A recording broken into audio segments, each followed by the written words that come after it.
My child, stop for a moment. I am in your room at this very moment, and you need to hear me clearly. This is not background noise. This is not coincidence. I am speaking into your space, into your thoughts, into the very air around you. Stay with me. Do not click away. Do not let distraction steal what is about to unfold. What you are about to hear will confront you, steady you, and shift you. Listen closely, because this is personal. I'm not addressing a crowd. I'm addressing you. And before this message ends, something inside you will either awaken or remain unchanged. Choose to stay. My child, I need you to slow down for a moment and really hear me. I am in your room at this very moment. You may think you are alone right now, sitting there with your thoughts, maybe scrolling, maybe resting, maybe just trying to get through another ordinary part of your day. But you are not alone. I am not speaking in metaphor. I am not distant. I am not observing from far away. I am here, present with you in the quiet air that surrounds you. I see the way you are sitting. I see your posture. I notice the tension in your shoulders that you have grown so used to carrying that you barely feel it anymore. I see the thoughts that pass across your mind like clouds, some light, some heavy. Nothing about this moment escapes me. You may not feel anything unusual. You may not sense a dramatic shift in the room. That does not change the truth of my nearness. I am not waiting for a special invitation to come close to you. I have always been near. You simply become more aware of me in moments like this. And I want you to understand something deeply personal. I did not come into this room to inspect you. I came because I care about you. I care about what is happening inside your heart right now. I care about what you are thinking but not saying. I care about the weight you have been carrying quietly. You do not have to perform for me. You do not have to adjust yourself. You do not have to clean up your emotions before I step closer. I already see the unfiltered version of you, and I am still here. You have been moving through your days trying to manage everything on your own. You make decisions. You respond to messages. You fulfill responsibilities. You show up for people. On the outside, your life may look steady enough. But inside, there are layers of things you have not sorted through yet. There are questions you keep pushing aside because you do not have the energy to face them. There are feelings you have tucked away because you are not sure what to do with them. I am aware of all of that. When you felt misunderstood by someone recently, I saw the way it lingered in you long after the conversation ended. When you felt disappointed but told yourself to move on quickly, I noticed how it stayed in your chest. When you smiled so others would not worry, I understood what you were holding back. I am not standing here judging how you handle things. I am standing here because I want you to know you do not have to navigate this alone. You have grown used to carrying your inner world by yourself. It feels safer that way. You tell yourself that other people have enough of their own problems. But I am not overwhelmed by what you carry. Your worries do not exhaust me. Your confusion does not frustrate me. Your doubts do not push me away. Right now, in this very room, I am inviting you to let yourself become aware of my presence. You do not need dramatic emotion to confirm it. You do not need a sign. Just a quiet willingness to accept that I am closer than you thought. I am here with you, and I am not leaving when this moment ends. My child, stay with me in this moment. Do not rush past what I am about to say. You may think I simply observe you from a distance, but I am not detached from your inner world. I am aware of what you have been carrying, and I want you to stop pretending that it is light. You call it responsibility. You call it maturity. You tell yourself this is just adulthood, just life, just how things are. But you know the truth. The weight has been real. It has been steady. It has been pressing on you in quiet ways that no one else fully understands. I have watched you move through your days with a composed face while your thoughts run in circles beneath the surface. I have seen the way you replay conversations, wondering if you said too much or not enough. I have noticed how you hesitate before making decisions because you are afraid of choosing wrong again. You carry caution, concern, and quiet confusion inside you, and you rarely let anyone see it. I am not blind to it. I am not waiting for you to collapse before I acknowledge it. I have already seen it. I have already felt it with you. Let me speak plainly to you. You have been strong for a long time, but strength without rest begins to harden you. You have been steady for others, but you have not allowed yourself to be supported in the same way. You think you must hold it together because if you loosen your grip, everything will fall apart. That belief has been shaping your choices more than you realize. I see how you stay alert even when you are tired. I see how you anticipate problems before they happen. I see how you brace yourself for disappointment so it will not hurt as much if it comes. You call it wisdom. Sometimes it is simply fear dressed in practical clothing. I am not criticizing you. I understand why you built those habits. You learned them through experience. You learned them when trust felt fragile. You learned them when outcomes surprised you. But I am asking you to examine what you have been holding. Look at it honestly. Do not minimize it. Do not say, it is nothing. It is something. It has shaped you. And I am inviting you to loosen your grip right now. Breathe slowly. Let your shoulders drop. Pay attention to your body. You do not have to stay braced in my presence. I am not another pressure in your life. I am not another expectation to manage. I am here to steady you, not strain you. There are moments when your mind feels crowded. Thoughts overlap. Worries whisper. Old memories slip in without warning. You tell yourself to focus, to push forward, to keep moving. You rarely pause long enough to ask what your heart actually needs. Let me tell you what I see. I see a heart that wants peace but does not know how to receive it. I see a mind that wants clarity but fears being still long enough to face certain questions. I see you trying to be reasonable, rational, responsible, while something deeper inside you longs for reassurance. I am that reassurance. I am not irritated by your overthinking. I am not surprised by your anxiety. I understand the patterns of your thoughts better than you do. You analyze, you anticipate, you assume. Sometimes you imagine outcomes before they happen and carry emotional reactions to things that have not even occurred. That mental habit drains you more than you admit. I am asking you to notice it without shame. When your thoughts start spiraling, do not scold yourself. Instead, turn toward me. Say what you are afraid of. Speak it directly. You do not have to package it in polished language. Just tell me.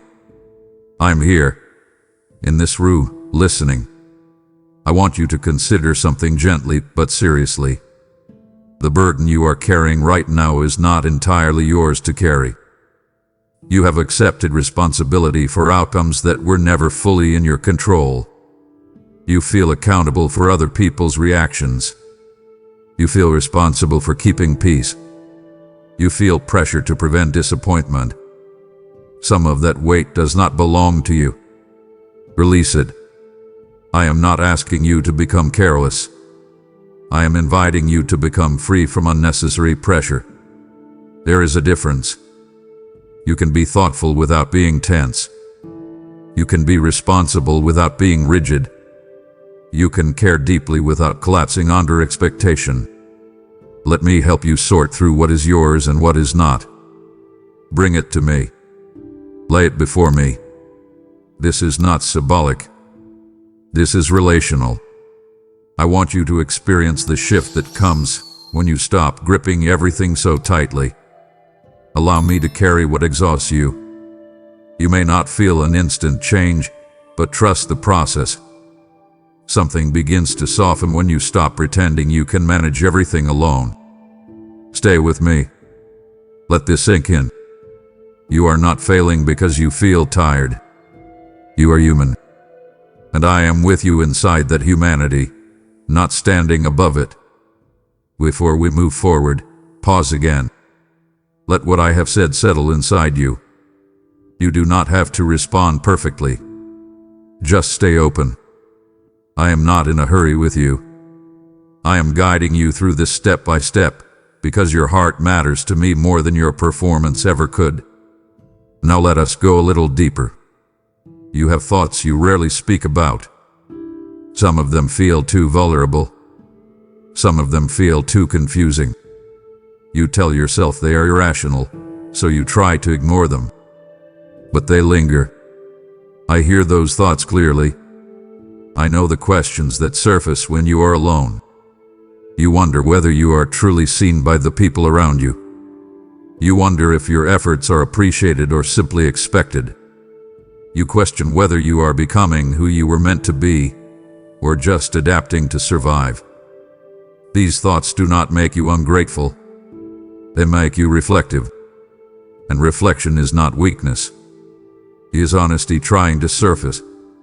I am not uncomfortable with your internal dialogue. I understand why it forms the way it does. You have lived experiences that shaped your inner voice. Some of that voice is compassionate. Some of it is critical. Some of it shifts depending on your mood. I see the whole pattern. There are moments when your mind turns against you. It replays old mistakes. It magnifies small missteps. It predicts rejection before it happens. That inner commentary can feel sharp. It can feel convincing. It can feel like truth. But not every thought you think is trustworthy. You need to hear that clearly. Not every thought deserves your agreement. When your mind tells you that you are behind, that you are not enough, that you missed your chance, pause. Do not accept it immediately. Question it. Bring it to me. Let me speak into it. You are not obligated to believe every mental narrative that forms in your head. I want you to practice something new. When a discouraging thought surfaces, do not fight it aggressively. Instead, hold it up gently and ask whether it aligns with who you truly are. I will help you discern the difference between fear and fact. Invite me into your thinking process. That is how renewal begins, not through force, but through awareness and partnership. You also carry silent comparisons. You measure your progress against others. You observe where they are and quietly evaluate yourself. Sometimes you feel behind. Sometimes you feel overlooked. That comparison steals more peace from you than you realize. I am not asking you to stop noticing others. I am asking you to stop measuring your worth by their timeline. Your life is not on a shared clock. Your journey has a rhythm that fits you. I know the pace. I know the preparation required. I know what you are capable of carrying right now and what would overwhelm you. Trust my pacing. Trust that delay does not equal denial. Trust that growth does not always look dramatic. Often it looks subtle, internal, gradual. You do not always see it because you are living inside it. I see it clearly. I see how your reactions have matured. I see how your patience has stretched. I see how your empathy has deepened. Those changes matter. Right now, I want you to sit still for a few seconds. Close your eyes if you can. Pay attention to the thoughts that immediately rise. Do not judge them. Just notice them. Then invite me into that mental space. Say, guide my thoughts. You do not need a long prayer, just an honest invitation. I am not trying to control you. I am guiding you toward clarity. Your mind was not designed to be a battlefield. It was designed to be a place of discernment and direction. When it feels chaotic, that is a signal that you need grounding, not condemnation. I am your grounding. Let me steady your thinking. Let me quiet the noise that does not serve you. Stay present with me in this. You are not alone inside your own head. I am there too, gently reshaping what tries to shape you. And as we continue, you will begin to recognize my voice more clearly, not as pressure, not as fear, but as steady truth woven into your thoughts. My child, stay close in this conversation because what I am about to uncover touches places you rarely let anyone see. You have walked through moments that felt painfully quiet. There were seasons when you prayed and heard nothing in return. You waited for clarity, for direction, for some unmistakable sign that I was involved, and all you felt was stillness. That silence unsettled you. It made you question whether I had stepped back or whether you had somehow moved beyond my reach. I want you to look at those memories again, but this time look at them with me standing beside you. When you felt surrounded by uncertainty, I was not absent. I was active in ways you could not detect. I was working beneath the surface, ranging circumstances, restraining harm, lining outcomes that would not have served you at the time. Silence does not mean absence. It often means preparation. You were looking for immediate answers, but I was building long-term stability. You were focused on the present discomfort, while I was shaping your endurance. I saw your frustration. I heard your internal questions. I felt the tension in your chest when you wondered if your faith had been misplaced. You thought I was far. I was closer than you knew. Consider the moments when plans fell apart without warning. You had expectations. You had envisioned certain outcome. When they did not materialize, you felt disappointed and confused. Some of those disappointments were shields. You called them setbacks. I saw them as safeguards. There were paths you wanted that would have stretched you beyond your readiness. There were relationships you hoped would last that would have eroded your peace over time. There were opportunities that looked promising but would have demanded pieces of you that you were not meant to surrender. I intervened quietly. You did not always recognize my hand in it. You sometimes blamed yourself or assumed you miscalculated. I want you to revisit those memories and allow a new interpretation to settle. What if you were not rejected but redirected?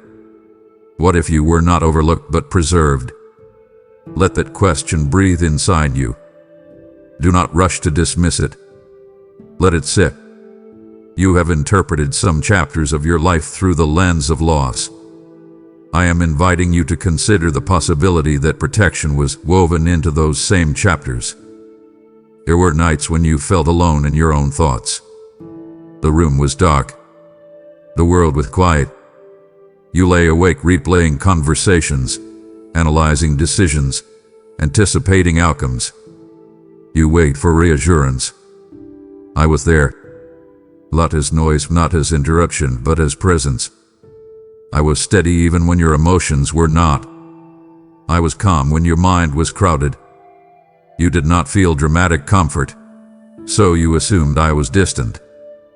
But my presence does not always arrive with intensity. Sometimes it rests in subtle stability. The fact that you did not collapse under pressure is not accidental. The fact that you continue moving forward when you felt fragile is not coincidence. There was strength sustaining you that you did not manufacture. I was holding you in ways that did not draw attention to themselves. I was preventing certain fears from consuming you fully. I was keeping you anchored when you felt like drifting. You may not have noticed the restraint, the redirection, the quiet reinforcement. But I did not miss a single moment of your struggle. Now I want you to do something intentional. Think of one season in your life that felt confusing or painful. Do not choose the easiest example. Choose one that still carries emotion. Hold it in your mind for a moment. Instead of asking why it happened, ask what might have been prevented. Ask what might have been prepared. Ask how you changed during that time. You grew in ways you rarely acknowledge. You became more discerning. You became less impulsive. You learned to pause before reacting. Those changes did not happen without context. They were shaped in spaces that felt uncomfortable. I am not glorifying your pain. I am showing you that it was not meaningless. Let that realization settle deeply. You were not abandoned in silence. You were accompanied through it. And as you sit here now, in this room, understand that the same quiet guidance continues.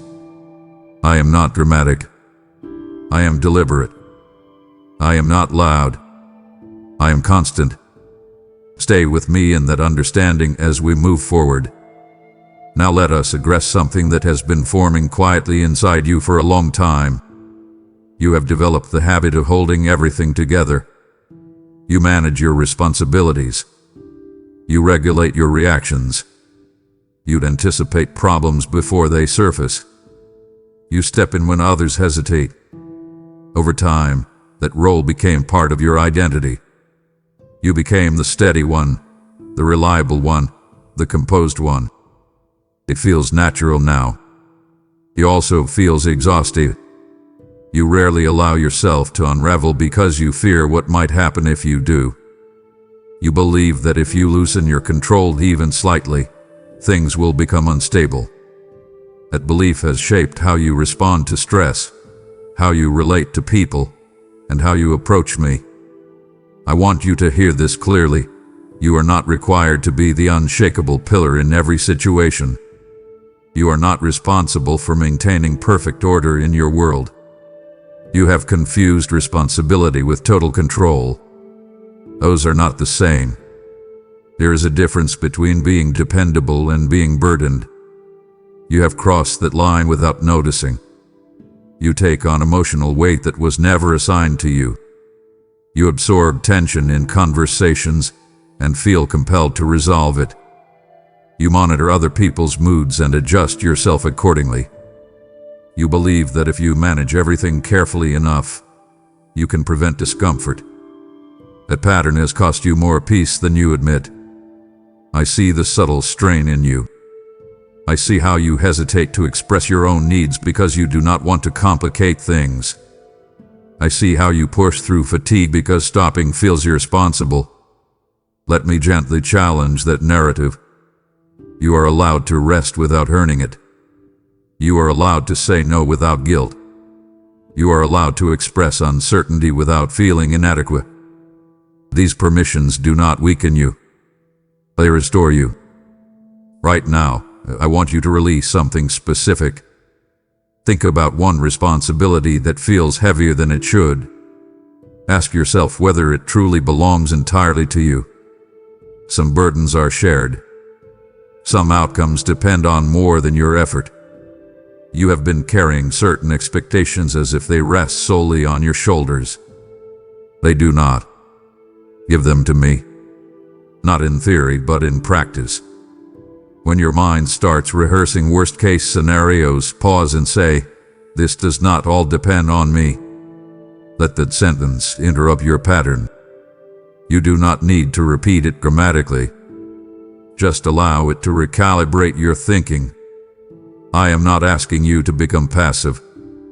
I am asking you to become balanced. There is strength in trust. There is maturity in releasing what exceeds your role. You have equated control with safety for a long time. I am teaching you a different kind of security, one that does not rely on constant vigilance. Lean back physically right now if you can. Feel the support beneath you. Notice that you are not holding yourself up entirely. Something is sustaining you. Let that be a simple illustration of a deeper truth. You are supported more than you realize. You do not have to anticipate every outcome. You do not have to solve every problem. You do not have to absorb every emotional ripple around you. I am in this room with you, not as an observer of your effort, but as a partner in your life. Allow me to carry what overwhelms you.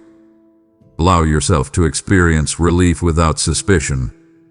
Relief is not laziness. Rest is not failure. Trust is not weakness.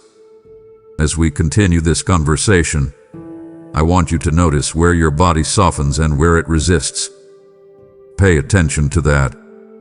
It reveals where you have been bracing unnecessarily. Stay here with me. Let the tension ease gradually. You are not alone in maintaining your world. I am involved. And you can begin, even now, to live with less strain and more steadiness. My child, come closer in your attention. Do not let your mind drift while I speak about this, because what I am about to say reaches into the deepest layer of your independence.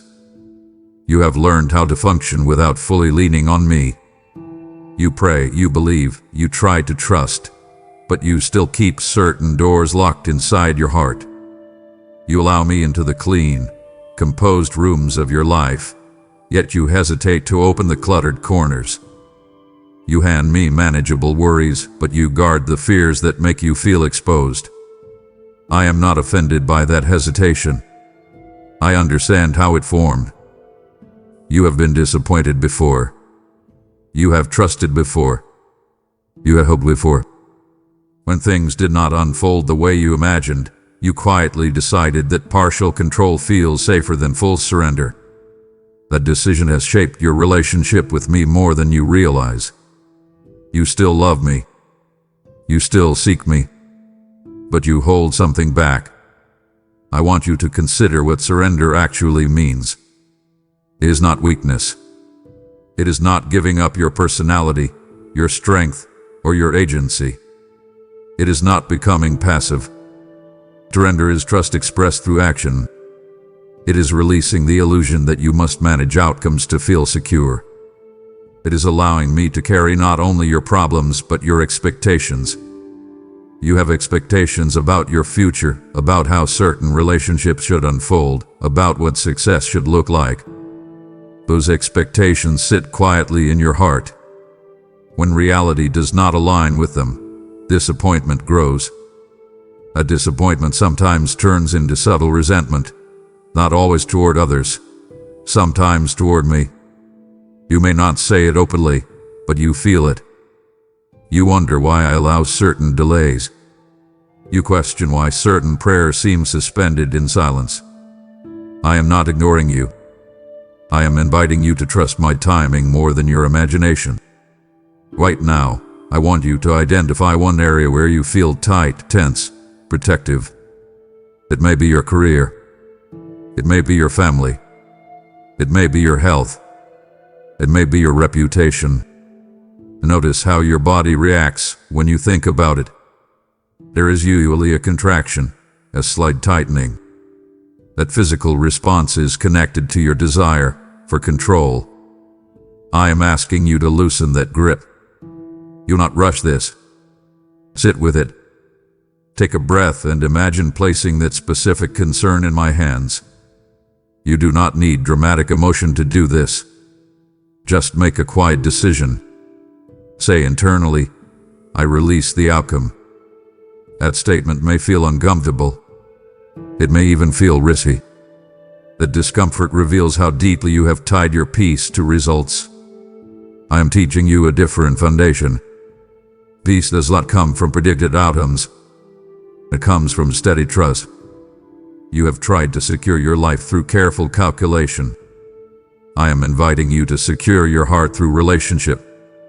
As you release control, something shifts inside you. It may not be immediate or overwhelming, but it begins subtly.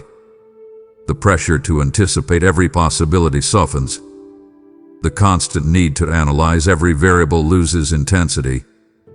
You begin to experience what it feels like to be supported rather than self-sustained. That shift is significant. You do not need to force it. Just stay willing. Stay open. Let surrender become a practice rather than a dramatic moment. Each time anxiety rises, return to this posture. Each time fear tries to convince you that everything depends on you, gently remind yourself that I am involved. This is not about losing responsibility. It is about redefining it.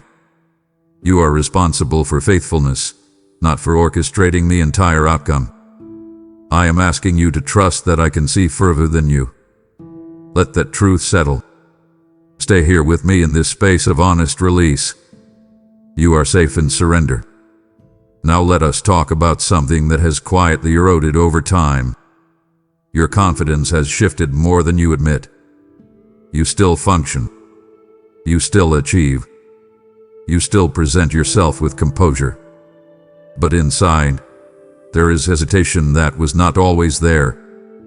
Experiences have chipped away at your certainty. Criticism has lingered longer than you expected. Comparisons have influenced how you evaluate yourself. You may not openly say that you doubt your value, but your decisions reveal subtle caution. You second-guess your instincts. You replay your words after conversations. You hesitate before stepping into new opportunities. That pattern did not form overnight. It grew gradually, and I have been watching it develop with concern, not judgment. Confidence, in its truest form, is not arrogance. It is clarity about who you are. It is stability in your identity. You once carried a more natural sense of that stability. Over time, disappointments blurred it. When efforts did not produce immediate results, you questioned your competence. When others misunderstood you, you questioned your expression. When relationships shifted and you questioned your worth. Those questions accumulated quietly. They formed a narrative that you have been listening to more than you realize. I want to interrupt that narrative gently but firmly. You are not defined by isolated outcomes. You are not measured by temporary setbacks. You are not reduced to the opinions of people who only see fragments of you. Right now, I want you to think of a moment when you felt genuinely aligned with yourself. Not when you impressed others, but when you felt internally steady. Maybe it was during a simple task. Maybe it was during a meaningful conversation. Maybe it was during a quiet accomplishment that few noticed. Remember that feeling. That alignment was authentic. It was not performance. It was not validation dependent. It was rooted in clarity. That clarity still exists within you. It has been overshadowed by noise, not erased. I am working to bring it back into focus. Confidence does not return through external applause. It returns through internal agreement with truth. I want you to agree with what I see in you. You possess resilience that you underestimate. You possess discernment that has matured through experience. You possess empathy that strengthens your relationships. These qualities are not accidental. They have been refined through challenges. Instead of viewing your struggles as evidence of inadequacy, consider them evidence of development. You have grown in ways that are not always visible on the surface. That growth matters. It changes how you respond. It changes how you perceive. It changes how you choose.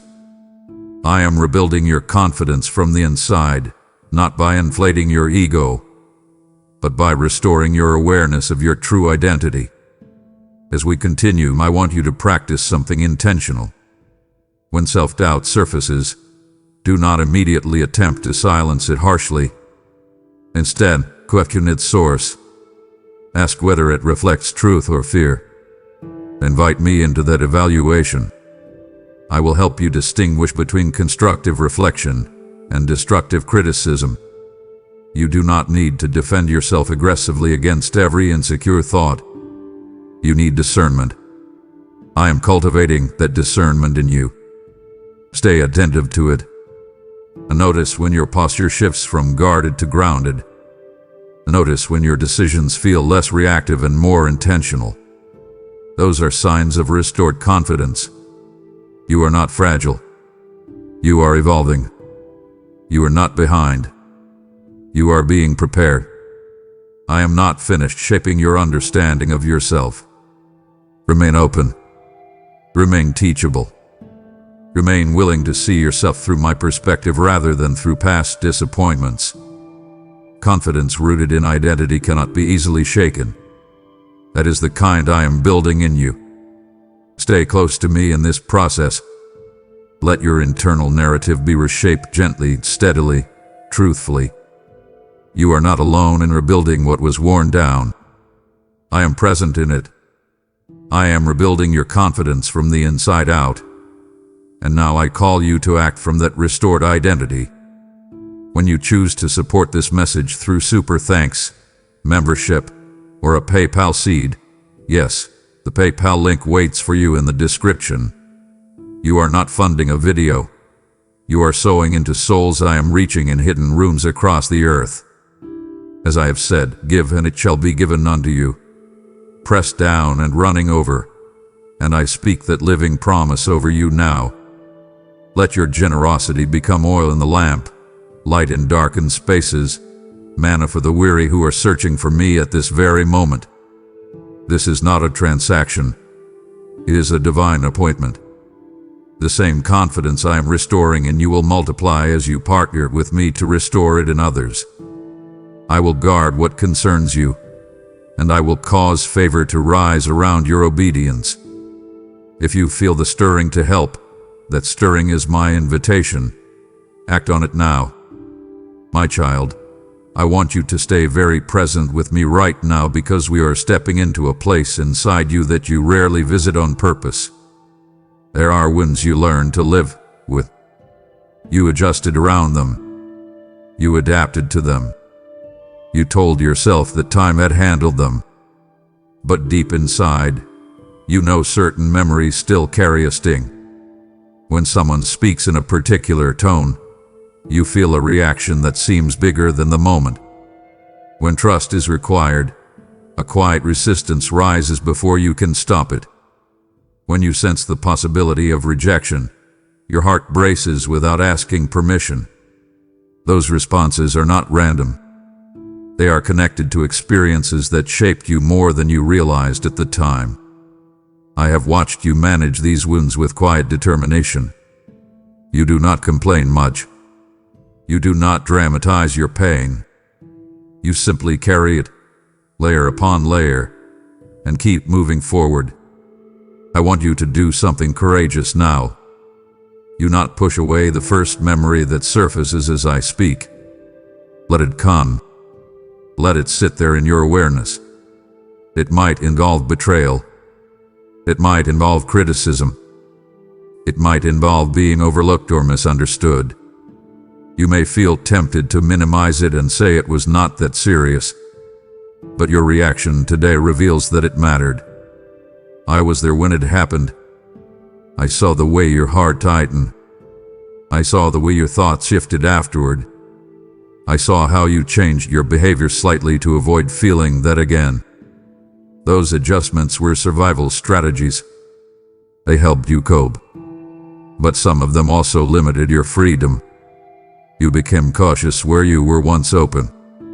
You became guarded where you were once expressive. That transformation did not make you weak. It made you protective. I understand why you did it. I do not condemn you for it. I am simply inviting you to reconsider whether you still need those defenses in the same way. Healing is not dramatic fireworks. It is often quiet restoration. It is steady softening. It is gradual recalibration. Right now, I want you to imagine me standing beside that younger version of you who felt hurt. See that version clearly. Notice the expression. Notice the posture. Notice what was believed in that moment. Perhaps you concluded that you were not enough. Perhaps you decided that being vulnerable was risky. Perhaps you promised yourself that you would never let someone see you fully again. I was there then, even if you did not sense me. I am here now, and I am asking you to revisit that moment with me. Do not relive it alone. Let me stand in it with you. Allow me to speak truth into that memory. You were not inadequate. You were not invisible. You were not foolish for trusting. You were human. Now listen carefully. I want you to forgive where forgiveness is needed. Not because the harm was small, but because you deserve freedom. Holding on to bitterness feels powerful at first. It feels like protection. Over time, it becomes heavy. It shapes your tone. It influences your expectations. It limits your openness. I am not forcing you to forget. I am inviting you to release the emotional grip. Speak their name quietly in your heart if you need to. Then say, I release you. That may feel uncomfortable. It may feel undeserved. But forgiveness is not endorsement. It is liberation. It is you stepping out of a prison you did not realize you were still inside. Let me help you with this. You do not have to manufacture the strength alone. Invite me into that release. Ask me to fill the space where resentment used to sit. Stay in this process. Do not rush it. Healing takes intention. You are not weak for needing it. You are wise for allowing it. And I am here, in this very room, guiding it gently, patiently, personally. As you begin to let healing take root, I want to shift your attention towards something ahead of you. You often focus on what has happened, on what is currently demanding your energy. You rarely pause long enough to consider what I am preparing beyond your immediate sight. There is movement forming in your future. It is not random. It is not accidental. It is intentional. You may not see clear outlines yet, but I do. I see opportunities that align with who you are becoming. I see conversations that will unlock direction. I see connections that will stretch you in healthy ways. You sometimes assume that your best moments are behind you, especially when progress feels slow. That assumption is not accurate. Your growth has been quiet, but it has been real. And growth precedes expansion. I want you to lift your perspective slightly. Do not fixate only on what feels stagnant right now. Ask me to show you the broader picture. When you feel impatience rising, pause. Instead of demanding immediate clarity, request steady guidance. You are being prepared, not postponed. Preparation does not always look exciting. It often looks like repetition, discipline, and refinement. You have been developing skills you did not know would matter later. You have been strengthening qualities that will support you in upcoming roles. You have been learning discernment through trial and error. None of that has been wasted. When you interpret delays as denial, you shrink your expectation. I want you to expand it again. Expect growth. Expect doing. Expect alignment. Not because everything will be easy, but because I am actively involved. Right now, consider where you feel both drawn and hesitant. That combination is important. When you feel curiosity mixed with caution, it often signals potential. You sense possibility, but you fear failure. I am asking you to step toward growth rather than away from it. Do not rush blindly.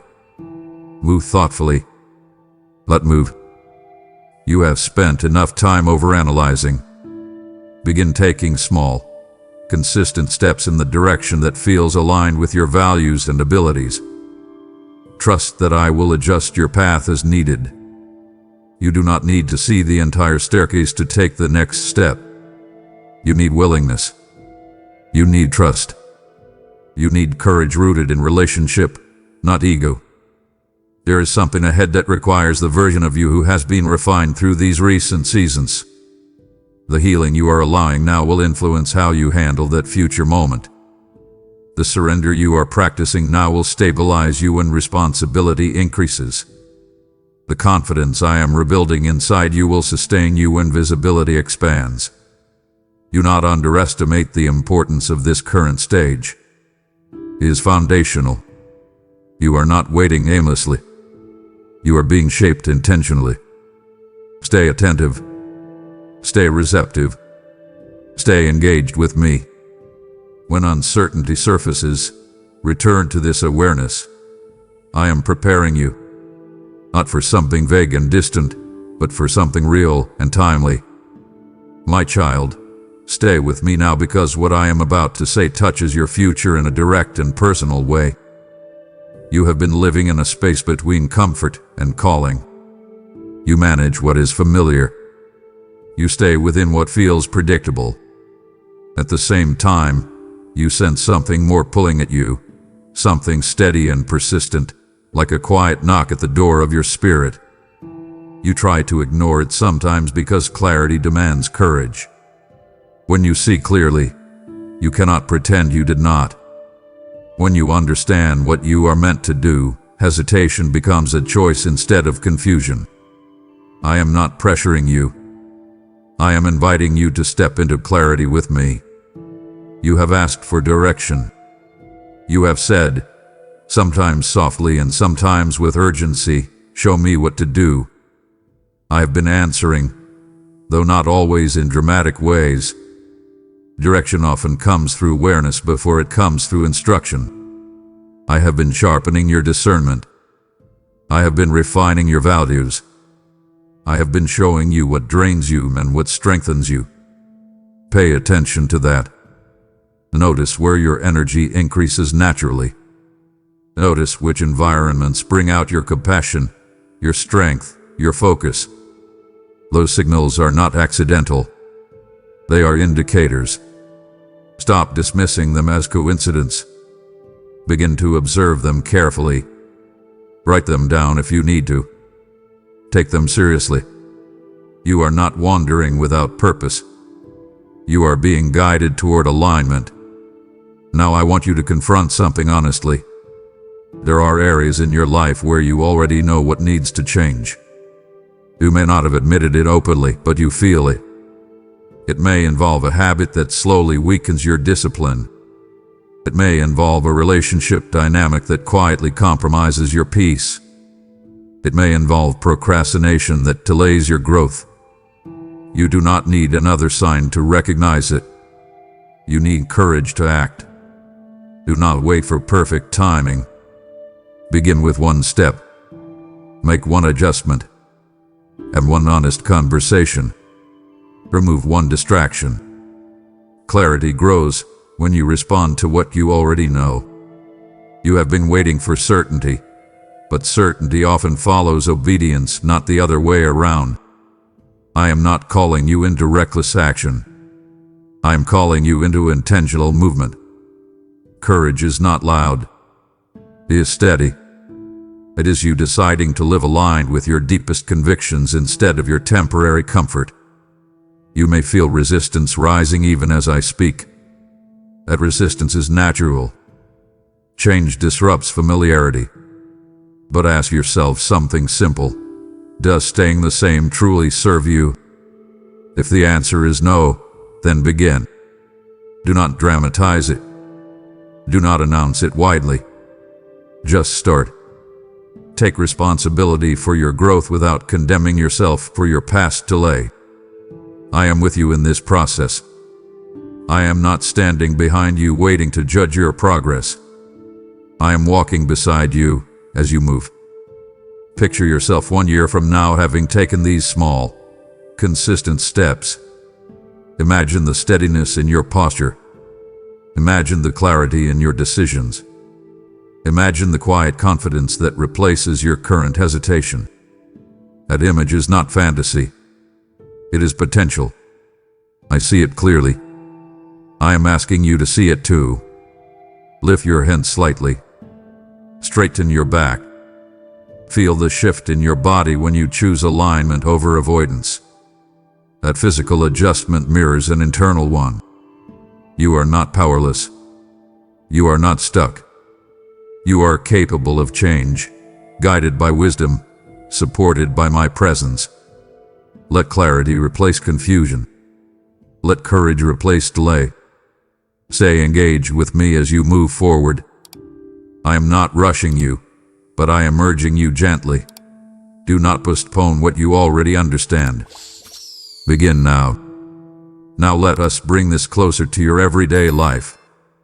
It is one thing to talk about healing, direction, and courage in reflective moments like this. It is another thing to integrate them into ordinary days. You sometimes think of me in intense situations, in crisis, in prayer, in decision-making. But I want you to recognize that I am interested in partnership, not occasional consultation. I am in your room now, and I intend to remain involved in your daily rhythm. Partnership means awareness. It means you inviting me into simple choices.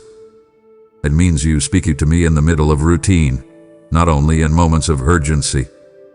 You wake up, and your mind begins organizing the day before your feet even touch the floor. Instead of letting your thoughts immediately scatter, pause. Before you reach for your phone, before you mentally rehearse your schedule, acknowledge me. You do not need a lengthy ritual. Just say, guide this day. That small invitation reorients your focus. It shifts you from self-reliance to relationship. During conversations, especially the challenging ones, invite me quietly into your tone. Ask for patience before you respond. Ask for clarity before you speak. These micro moments matter more than you realize. Daily partnership is built through consistent, simple invitations. There will be days when you feel strong and centered. There will also be days when you feel distracted or discouraged. Do not assume my presence fluctuates with your mood. When you feel spiritually steady, I am there. When you feel distant or dry, I am still there. Partnership does not depend on emotional intensity. It depends on intentional connection. If you notice your mind drifting into negativity, interrupt it gently. Redirect it. Say, line my thoughts. If you feel irritation rising in a situation, pause before reacting. Breathe. Ask me to regulate your response. These are not dramatic spiritual acts. They are steady practices that reshape your character over time. You sometimes expect transformation to feel overwhelming or immediate. Growth often looks quieter. It looks like small adjustments repeated consistently. It looks like you choosing patience when impatience would be easier. It looks like you choosing integrity when compromise would be convenient. It looks like you choosing kindness when irritation feels justified. These choices form your character. They form your destiny. And I am invested in each one. Do not underestimate the spiritual weight of daily decisions. They accumulate. They shape you gradually. I want you to view me not as an external authority you report to, but as a constant companion who strengthens you from within. When you feel uncertain, consult me. When you feel confident, thank me. When you feel tired, lean on me. Keep the conversation open. You do not need polished words. You need sincerity. Let your daily walk become conversational rather than ceremonial. Speak to me while driving. Speak to me while working. Speak to me while resting. This is not about religious performance. It is about relational awareness. Right now, commit to one practical shift. Choose a specific time of day when you will intentionally acknowledge me. Maybe it is morning. Maybe it is midday. Maybe it is before sleep. Keep it simple. Keep it consistent. Do not overload yourself with expectations. Start small. Build steadily. Partnership grows through presence, not pressure. I am not measuring your devotion by intensity. I am looking for sincerity. You are not meant to live your life alone with occasional spiritual moments scattered throughout.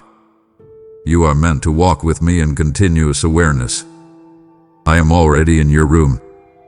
I am already near your thoughts. Let that awareness extend beyond this message into your daily rhythm. Invite me in again tomorrow. Invite me in when you feel confident. Invite me in when you feel uncertain. I am not distant. I am accessible. And I am committed to walking with you through every ordinary and extraordinary moment that lies ahead. My child, I want you to lean in closely now because we are going to address something that has been moving quietly in the background of your life. Fear has been whispering to you. Not loudly, not always dramatically, but steadily. It has influenced your decisions more than you realize. It has shaped how you approach opportunities, how you interpret setbacks, how you prepare for the future. You do not always label it as fear. Sometimes you call it caution. Sometimes you call it realism. Sometimes you call it wisdom. And yes, there is healthy caution. There is practical awareness. But beneath some of your hesitation is a voice that questions your capability and anticipates your failure before you have even begun. I see the way you rehearse worst-case scenarios. I see the way you brace yourself emotionally before stepping into unfamiliar territory. I see the way you shrink certain dreams so they will not disappoint you if they do not unfold. That pattern has protected you in small ways, but it has also limited you. You need to understand something clearly. Fear does not have authority over you. It may visit your thoughts, but it does not get to govern your identity. When fear speaks, it often exaggerates. It paints pictures that are larger, darker, and more dramatic than reality. It tells you that one mistake will define you. It tells you that one rejection will undo you. It tells you that stepping forward will expose you. That voice thrives on uncertainty. I am not asking you to pretend fear does not exist. I am instructing you to confront it properly. When fear rises, do not automatically retreat. Buzz. Name it. Say internally, this is fear, not truth. That simple distinction weakens its hold. Fear grows in silence and assumption.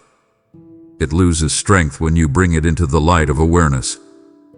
Right now, think about one area where fear has influenced your behavior recently. Do not choose something abstract. Choose something specific. Maybe you avoided a conversation. Maybe you delayed a decision. Maybe you lowered your expectations to avoid disappointment. Now examine it honestly. What were you afraid of? Rejection, embarrassment, loss, failure. Bring that fear directly into this space between you and me. Do not soften it. Do not disguise it. Speak it plainly in your heart. When you do, you will notice something important. Fear often relies on imagined outcomes rather than current reality.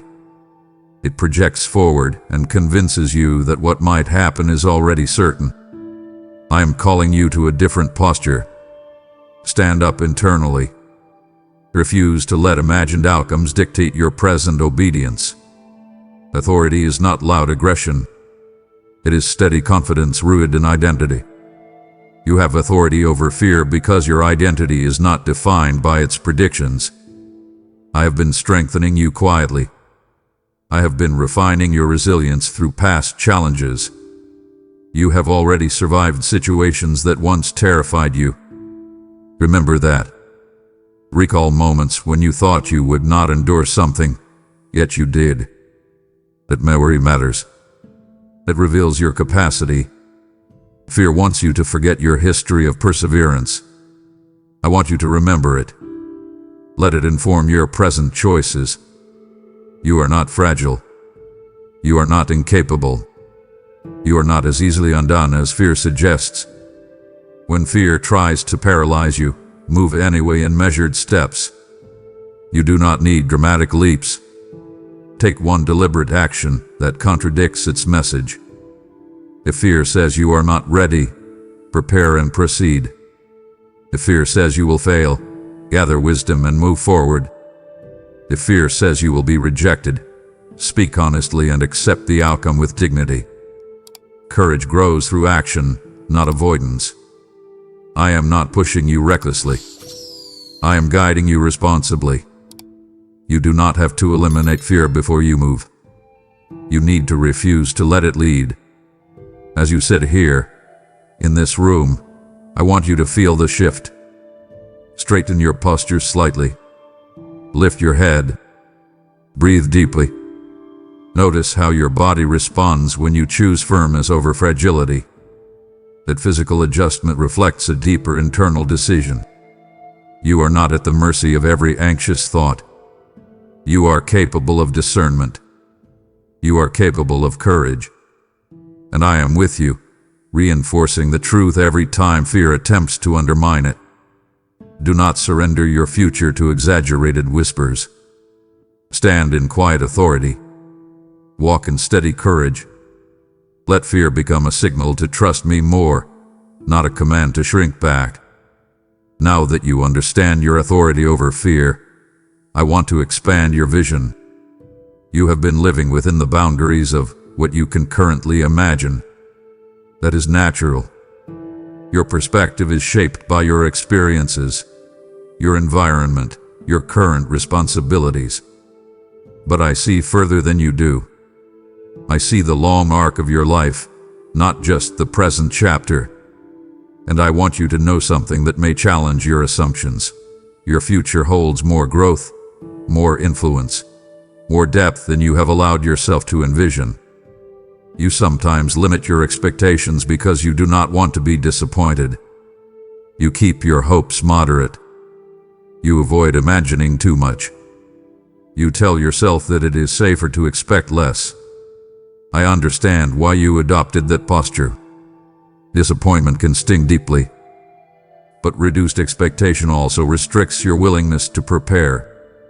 When you assume your impact will be small, you unconsciously invest less in development. I am not asking you to fantasize unrealistically. I am inviting you to expand your trust. There are capacities within you that have not been fully exercised. There are opportunities that will require a stronger, wiser, more grounded version of you. That version is forming right now. Picture your life 5 years from now. Do not rush this image. Let it form slowly. Consider who you are becoming, not just what you are achieving. Consider the steadiness in your decisions. Consider the clarity in your relationships. Consider the discipline in your habits. That future self is not separate from you. As the continuation of what you choose today, I am shaping you toward that expansion. Each lesson you learn now strengthens your future influence. Each act of integrity builds credibility. Each moment of surrender deepens your wisdom. Growth compounds quietly. You may not feel dramatic transformation week by week, but consistent alignment produces remarkable change over time. There will be doors that open that you did not expect. There will be conversations that alter your direction. There will be responsibilities that stretch your capacity. Do not assume you will be unprepared. I am not leading you blindly into overwhelm. I am developing you intentionally. Trust that I know the pace you need. Trust that I understand the timing required. Your future is not an accident waiting to happen. It is a purpose unfolding. That unfolding requires your participation. Continue to grow. Continue to refine. Continue to practice daily partnership with me. I want you to adopt a posture of expectancy without anxiety. Expect growth, but do not obsess over outcomes. Expect opportunity, but do not demand immediate results. Expect depth, but remain patient with the process. When doubt arises about your capacity, remember that I see the whole picture. I am not surprised by your potential. I am cultivating it. You may underestimate yourself because you only see fragments. I see continuity. I see trajectory. I see the way your experiences interconnect to form something meaningful. Stay receptive. Stay teachable. Stay willing to move when direction becomes clear. Do not shrink your life to fit your fear. Do not confine your vision to your current comfort. Lift your expectations gently but intentionally. I am not finished with you. I am not done shaping you. There is more ahead than you can currently measure. Let that truth expand your hope rather than inflate your ego. Walk forward with calm confidence. I am leading you into a future that aligns with who you truly are, not just who you have been. And I will remain with you in every room you enter, guiding each step as it unfolds. My child, stay steady with me right now because we are going into something that has shaped you for years, maybe longer than you realize. There are patterns in your life that you quietly accepted as permanent. You told yourself, "This is just how I am." You repeated it in different forms. You said you are naturally anxious. You said you are always the one who struggles with consistency. You said you tend to sabotage good things. Those statements may have felt honest, but they became labels, and labels can quietly turn into chains. I want you to hear this clearly. A pattern is not your identity. A struggle is not your name. A habit is not your destiny. You have experienced cycles. You start something with intention, then lose momentum. You decide to change a habit, then find yourself back in it weeks later. You promise yourself you will react differently next time, then respond the same way under pressure. Each time that happens, disappointment grows. You begin to believe change is temporary. That belief becomes heavier than the habit itself. It whispers that improvement never lasts. It suggests that effort is pointless. That whisper is not truth. It is accumulated discouragement. I am not standing over you criticizing your inconsistency. I am stepping into your awareness to remind you that growth is rarely linear. It is progressive, not perfect. Right now, identify one pattern that frustrates you most. Do not choose 10. Choose one. Bring it clearly into your mind. Feel the weight of it honestly. Notice how you talk to yourself about it. Some of your internal language is harsh. You use words like always and never. You exaggerate your own failures. That exaggeration strengthens the chain. Let us adjust the language first. Instead of saying, "I always fail at this," say, "I am learning discipline in this area." That shift may seem small, but it changes the trajectory of your thinking. Language shapes expectation. Expectation shapes behavior.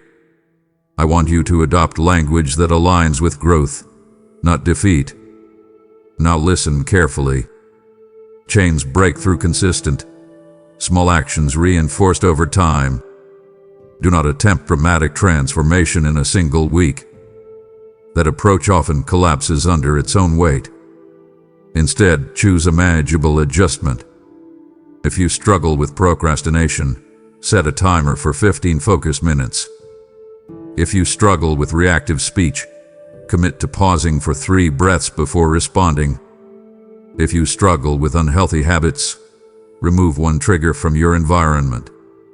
Small, specific steps create sustainable change. You do not need intensity. You need consistency. And you are capable of consistency when you remove the pressure of perfection. There is something powerful happening even as you read this. You are becoming more self-aware.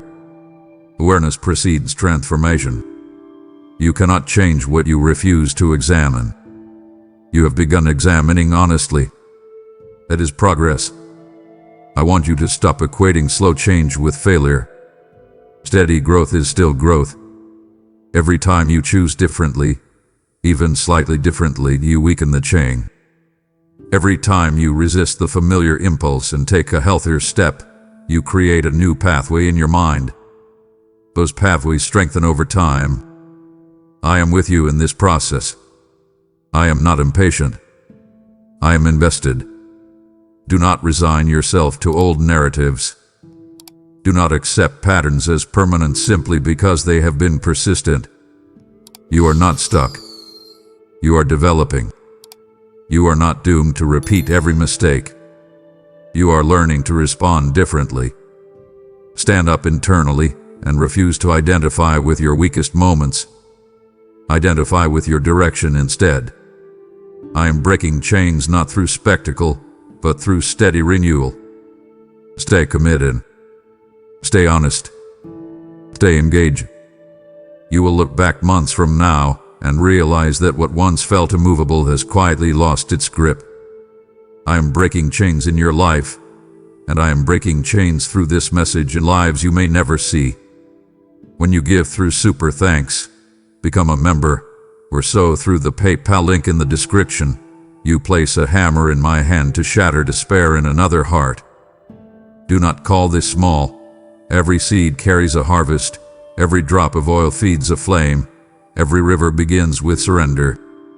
I declare over you, as you loosen your grip in generosity, I will loosen the grip of limitation over you. This is a moment of alignment, not coincidence. The enemy whispers that your contribution is insignificant, but I say your obedience releases fire. I will multiply what you release and shield what you steward. Step forward boldly. So now, and watch me turn your faith into fruit. Now let us move into something more subtle but equally significant. You have, at times, looked for validation in places that cannot sustain you. It is not always obvious. You may not openly admit that you crave approval.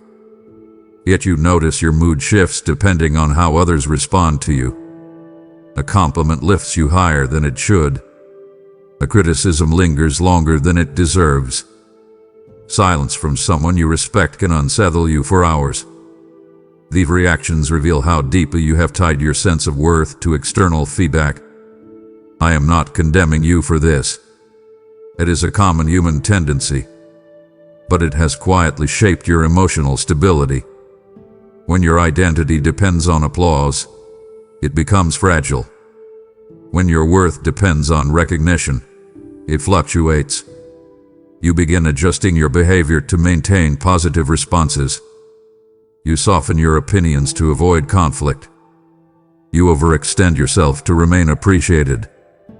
You hesitate to set boundaries because you fear disappointing someone. These adjustments seem small at first. Over time, they distance you from your authentic self. I see you trying to balance kindness with authenticity. I see you wanting to be accepted without losing yourself. The tension can be exhausting. I want you to anchor your identity somewhere more stable. Your worth does not increase when someone praises you. It does not decrease when someone overlooks you. Your value is not a vote that changes with public opinion. It is rooted in who you are, not in how you are received. Right now, I want you to detach your mood from the last piece of feedback you receive. Whether it was positive or negative, release its emotional grip. Say quietly, my worth is not up for review. Let that statement settle inside you. It may feel unfamiliar. That is because you have practiced external validation for years. There is freedom in no longer performing for approval. Imagine how it would feel to speak honestly without scanning the room for reaction. Imagine making a decision based on conviction rather than popularity. Imagine setting a boundary without apologizing for existing. That freedom is available to you. It requires courage. It requires trust. It requires remembering who you are beyond external commentary. I see your strengths clearly. I see your compassion. I see your integrity. I see your resilience. Those qualities do not depend on applause. Start practicing detachment gently. When someone praises you, receive it with gratitude, but do not build your identity on it. When someone criticizes you, evaluate it thoughtfully, but do not internalize it completely. Learn to filter feedback without absorbing it entirely. You are not defined by every opinion that touches your life. You are shaped by consistent alignment with truth. That truth is steadier than public perception. As you strengthen your identity internally, your relationships will shift. You will speak more clearly. You will set healthier limits. You will act with less fear of disapproval. That shift may surprise some people. Let it. You are not responsible for maintaining every expectation others have of you. You are responsible for living authentically and responsibly. I am reinforcing your identity from within so you can stop chasing it from outside sources. Sit quietly for a moment. Notice where you still seek approval. Do not shame yourself. Just observe. Then invite me into that space. Ask me to stabilize your sense of self. I am not building you into someone arrogant. I am building you into someone grounded. Grounded identity produces steady behavior. Steady behavior produces long-term impact. You are not meant to live on emotional highs and lows determined by others. You are meant to live from a place of quiet confidence rooted in truth. Stay here with me. Let your identity settle deeper than public opinion. Let your worth become less negotiable. Let your heart become less reactive to external voices. I am strengthening you from the inside out. And as that strength grows, you will walk differently, speak differently, and live with a steadiness that does not depend on applause. My child, stay with me carefully now, because we are entering a place in your heart that still feels tender. There are things you believe you have lost forever. Some of those losses are obvious. Opportunities that slipped through your fingers. Relationships that ended in silence or in sharp words. Seasons of your life that closed before you felt ready. Other losses are quieter. Confidence you once carried more naturally. Joy that used to rise more easily. Simplicity that faded as responsibilities grew heavier. You adjusted to those changes, but part of you still grieves them. You may not talk about it openly. You may not even let yourself fully acknowledge it. Yet when certain memories surface, something inside you died. I want you to understand something with clarity. Loss does not always mean removal. Sometimes what feels lost is being reshaped. You assume that because something changed form, it disappeared entirely. That is not always true. The version of you that once laughed freely is not gone. It had been buried under pressure. The confidence you once expressed boldly is not extinct. It has been overshadowed by caution. The relationship that ended did not erase your capacity to connect. It redirected where that capacity will be invested next. Restoration rarely looks like a rewind. It often looks like renewal. I am not returning you to a previous version of your life. I am building something steadier, deeper, more resilient from what you thought had ended. Think of a field after a harsh season. The surface looks barren. Growth seems absent. You might assume nothing is happening. Beneath the soil, roots are still alive. Preparation continues in ways the eye cannot detect. Your life has had seasons like that. You interpreted certain chapters as failure or finality. I saw preparation. I saw refinement. I saw endurance strengthening quietly. Now I am inviting you to shift your interpretation. Stop labeling certain endings as permanent defeat. Start viewing them as transitions. This shift is not naive optimism. It is grounded perspective. You are not defined by what concluded. You are shaped by how you continue. Right now, I want you to bring one specific loss into your awareness. Do not choose something trivial. Choose something that still carries emotion. Notice what you feel. Sadness, regret, anger. Let it surface honestly. I am not asking you to suppress it. I'm asking you to place it before me. Release your tight grip on it. Say internally, I trust you with this loss. That sentence may feel difficult. You may resist it because letting go feels like surrendering your right to mourn. But trusting me does not erase your grief. It redeems it. It allows me to repurpose what you believed was wasted. Restoration also requires your participation. When opportunities appear that resemble what you once desired, do not withdraw out of fear of repetition. Stay open. When joy tries to return in subtle ways, do not dismiss it as temporary. Welcome it. When connection begins forming again with someone new, do not compare it immediately to what was. Let it develop on its own terms. You cannot receive restoration if you are constantly looking backward. I am not asking you to forget your history. I am asking you to stop living inside it. You are not behind in life because certain doors closed. You are not incomplete because certain dreams shifted. You are not permanently diminished because you experienced loss. I am restoring depth, resilience, and renewed direction. What you thought was taken is being transformed. Stay receptive. Stay patient. Stay willing to believe that what lies ahead can be richer than what lies behind. I am not finished with your story. I am rewriting parts you assumed were over. Now let us speak about something that quietly agitates you: timing. You often feel like you are either too early or too late. You look around and compare your progress to others. You question whether you missed your window. You wonder if you should already be further ahead.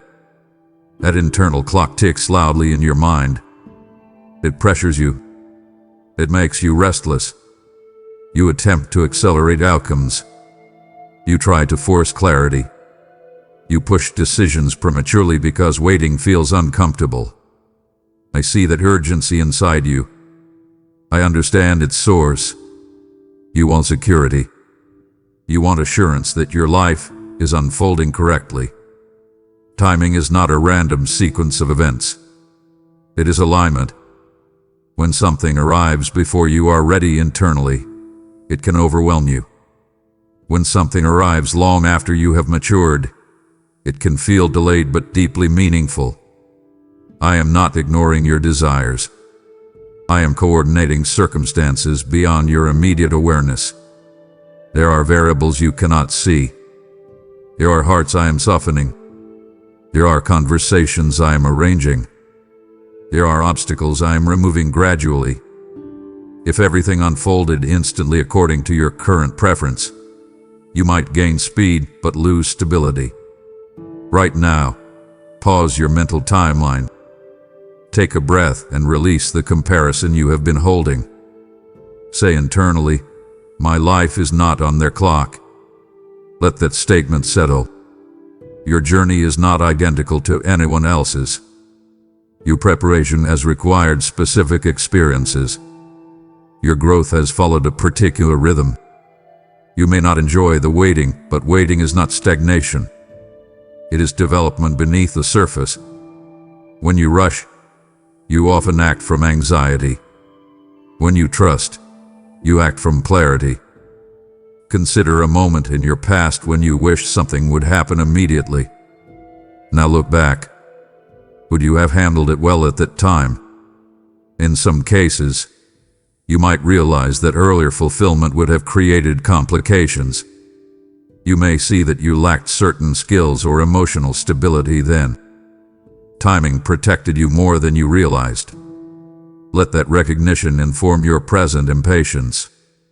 When you feel urgency rising, you not automatically interpret it as a sign to act. Sometimes urgency is anxiety. Discern the difference. I'm asking you to practice patient persistence. Continue preparing. Continue developing your character. Continue strengthening your discipline. Do not pause growth while waiting for visible results. Growth itself is preparation. When the moment aligns properly, you will sense steadiness rather than panic. Doors that are meant for you will not require you to compromise your integrity to access them. Opportunities aligned with your calling will resonate with your core values, not conflict with them. You are not forgotten.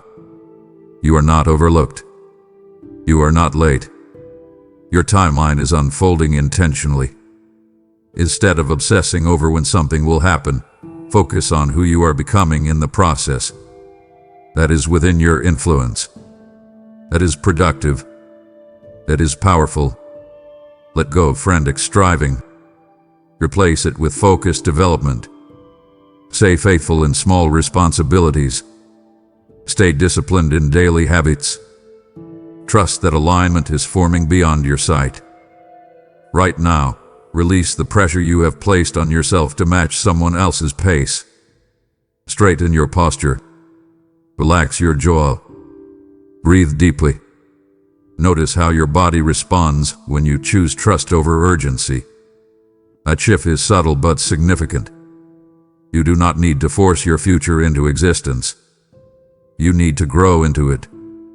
And I am guiding that growth carefully, intentionally, precisely. Remain steady. Remain patient. Remain engaged. What is meant for you will arrive in the right moment, not a rushed one. My child, come closer in your attention because what I am about to say is tender and important.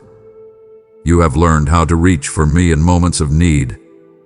You have called on me when decisions felt heavy, when fear rose sharply, when pain pressed against your chest. And I have met you there.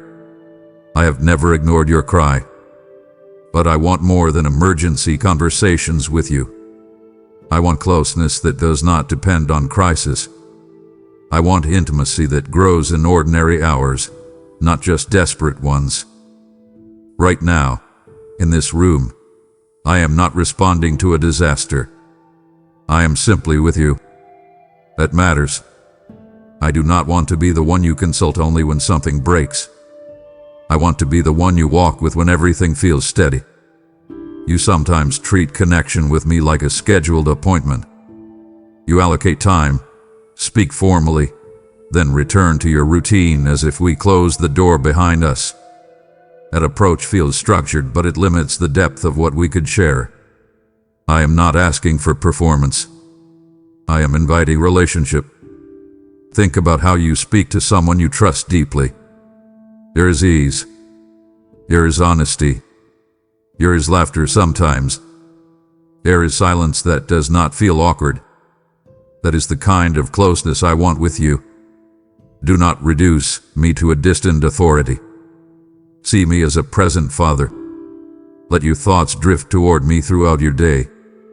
When something small delights you, tell me. When something irritates you, let me hear it. When you feel confused, bring the confusion immediately instead of waiting until it builds into frustration. This is how intimacy forms, through frequent, natural exchange. Right now, I want you to practice something simple. Speak to me in your own words about something trivial. Yes, trivial. Do not choose a grand spiritual topic. Tell me about your schedule.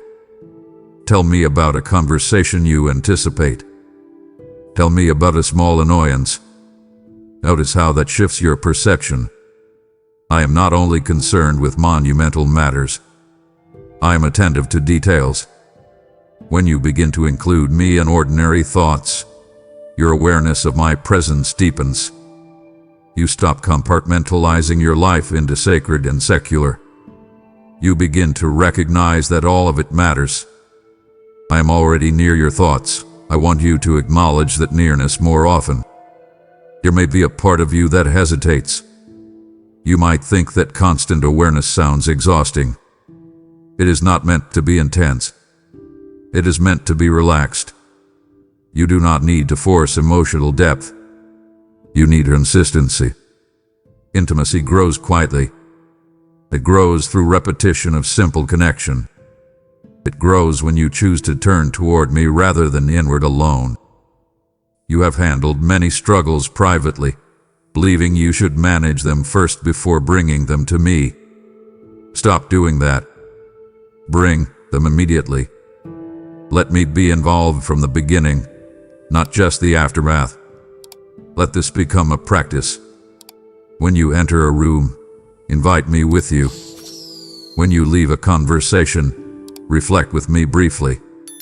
When you lie down at night, do not rush into sleep without acknowledging that I am still there. These are not rigid rules. They are relational rhythms. You are not earning my closeness. You are becoming more aware of it. And as you do, you will notice a shift. Your anxiety will soften more quickly. Your reactions will steady sooner. Your joy will deepen because it is shared. Stay with me beyond this message. Do not let our connection fade when the screen goes dark. Carry the awareness forward. I am not interested in occasional contact. I am drawing you into deeper intimacy, personal, present, and real. My child, now that you understand intimacy, we must address courage again, but this time in a different light. There is something specific you have sensed for a while. It may not be fully defined. It may feel like a persistent nudge rather than a detailed blueprint. Yet you know it is there. It is an invitation toward growth, toward impact, toward responsibility that stretches you. You have acknowledged it privately.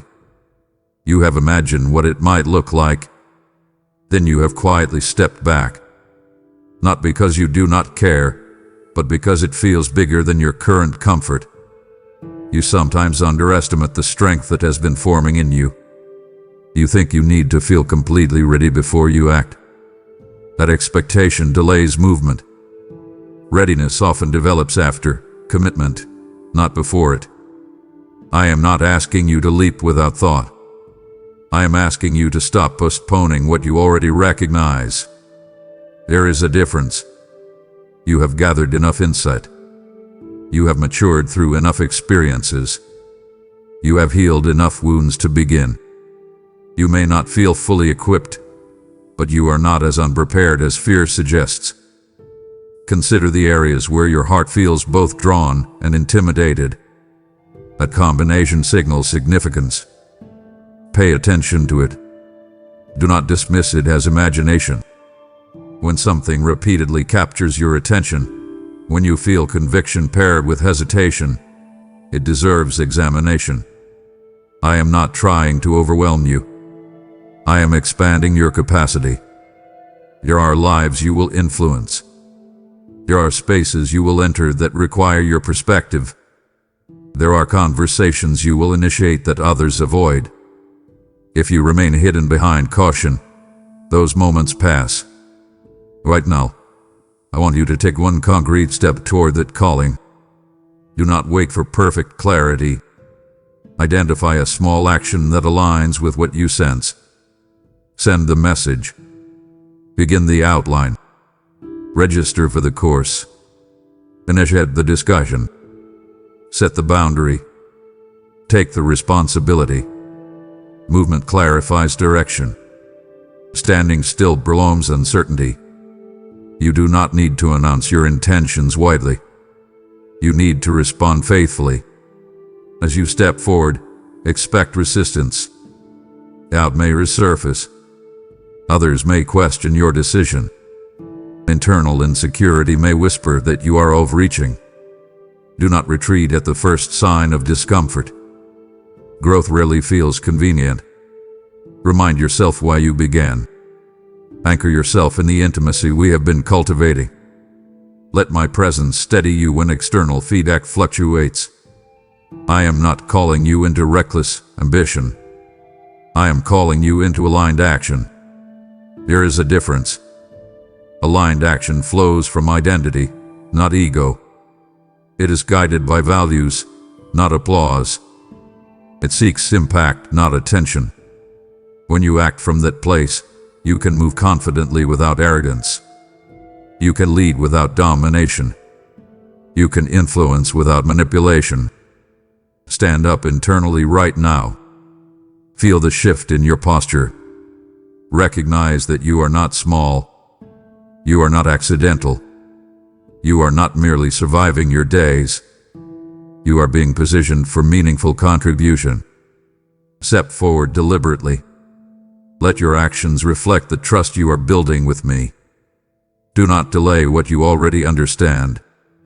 Do not shrink back into comfort.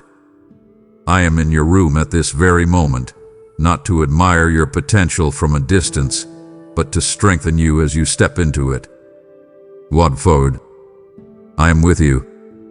My child, stay still with me for a moment, because what I am about to uncover is delicate, and it touches something you have grown used to without even noticing it. You have learned how to wear a mask. Not in a dramatic way, not in a way that feels dishonest, but in a way that feels necessary. You adjust your tone depending on who you are around. You soften certain opinions so you will not disrupt peace. You hide fatigue behind polite smiles. You present strength when you feel unsure. Over time, this became natural. It became survival. You tell yourself that this is maturity, that this is wisdom, that this is simply how adults navigate the world. And while there is truth in being thoughtful and measured, there is also a subtle erosion happening when you constantly edit yourself to remain acceptable. I see the real you beneath that careful composure. I see the parts of you that long to speak more freely. I see the ideas you silence before they reach your lips. I see the emotions you swallow because you do not want to seem dramatic. I see the times you walk away from conversations thinking of what you wish you had said. You do not lack depth. You do not lack conviction. You lack permission. And I am giving it to you now. You do not need to present a polished version of yourself in every room you enter. You do not need to reduce your personality to make others comfortable. I am not asking you to become abrasive. I am inviting you to become authentic. Take a moment and notice where you feel tension in your body when you think about being fully honest. There is usually tightness somewhere in your chest, your jaw, your shoulders. That tension is the cost of wearing a mask. It requires constant maintenance. It demands vigilance. It keeps you calculating responses instead of expressing truth. I am asking you to loosen the tension. Breathe deeply. Release your jaw. Let your shoulders drop. Feel how your body responds when you imagine speaking clearly without over-apologizing for your existence. You are not too much. You are not too intense. You are not too sensitive. Those labels were formed in environments that could not hold your depth. Now listen carefully. Removing the mask does not mean exposing every private thought. It means aligning your outer expression with your inner truth. It means saying no when no is honest. It means acknowledging hurt instead of pretending indifference. It means celebrating your own achievements without diminishing them to avoid envy. Start small. Choose one area where you can be slightly more transparent. Maybe it is admitting you are tired instead of saying you are fine. Maybe it is expressing disagreement respectfully instead of silently conforming. Practice authenticity in manageable steps. You do not need to shock the world. You need to align with yourself. As you begin to live with less pretense, some dynamics around you may shift. Certain people may be surprised. Some may resist. That does not mean you are wrong. It means you are no longer playing a role they expected. Stay steady. Do not retreat immediately at the first sign of discomfort. Authenticity requires courage, but it also creates deeper connection. The relationships meant for you will strengthen, not weaken, when you show up honestly. I am not calling you to isolation. I am calling you to integrity. Right now, say quietly within yourself, I will stop shrinking. Let that phrase settle. It is not a loud declaration. It is a quiet decision. You have been compressing parts of yourself for years. It is time to expand into who you truly are. I am not surprised by your depth. I designed it. I am not intimidated by your emotion. I understand it. I am not overwhelmed by your questions. I welcome them. Let my acceptance stabilize you. When you know you are fully seen and fully known by me, you will rely less on masks to manage perception. Stay with this process. Remove the layers gradually. Live with less strain and more sincerity. I am in your room right now, not evaluating your performance, but inviting you to live uncovered. My child, there is something about you that begins with passion. When you commit to something meaningful, you invest fully. You gather information. You organize plans. You move with intention.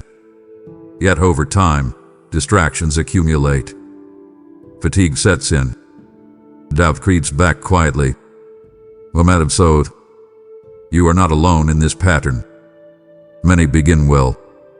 Few finish consistently. I am not pointing this out to criticize you. I am revealing it because I am strengthening you for endurance, not just enthusiasm. Finishing strong requires different muscles than starting boldly. Starting often feels exciting. There is novelty. There is vision. There is anticipation. Finishing demands discipline. It demands patience when progress feels slow. It demands perseverance when external recognition fades. You have tasted both experiences. You know the thrill of beginning and the weight of continuation. I am shaping you for completion. You will not always feel motivated. That is normal. What sustains you is not constant excitement but steady commitment. Right now, think of one commitment you have made that feels heavier than it once did. It may involve your personal growth. It may involve a relationship. It may involve a professional goal. Notice your current emotional response to it. If there is weariness, acknowledge it. Do not shame yourself for feeling tired. Then ask yourself whether the original purpose still matters. If it does, recommit intentionally. Not with dramatic emotion, but with clear resolve. Say internally, I will see this through. That statement carries weight when spoken with sincerity. Endurance also requires rhythm. You cannot sustain effort without rest. If you have been pushing without pause, adjust your pace. Strategic rest strengthens longevity. Evaluate your habits honestly. Are you managing your energy wisely? Are you setting realistic expectations? Finishing strong does not mean exhausting yourself completely. It means pacing yourself with wisdom. You are not required to sprint every mile. You are required to remain faithful. There will be moments ahead when quitting feels easier, when progress stalls, when feedback discourages you. In those moments, return to our intimacy. Do not isolate yourself in frustration. Bring the discouragement to me immediately. Let me stabilize your perspective. Let me remind you why you began. Let me reinforce your resilience. You are capable of more endurance than you realize. Your history proves it. You have already survived seasons that once seemed unbearable. That endurance was not accidental. It was cultivated. Visualize yourself completing what you have committed to. See the relief. See the quiet satisfaction. See the growth in your character. That image is not fantasy. It is attainable through steady effort. I am not rushing you. I am strengthening you. There is honor in completion.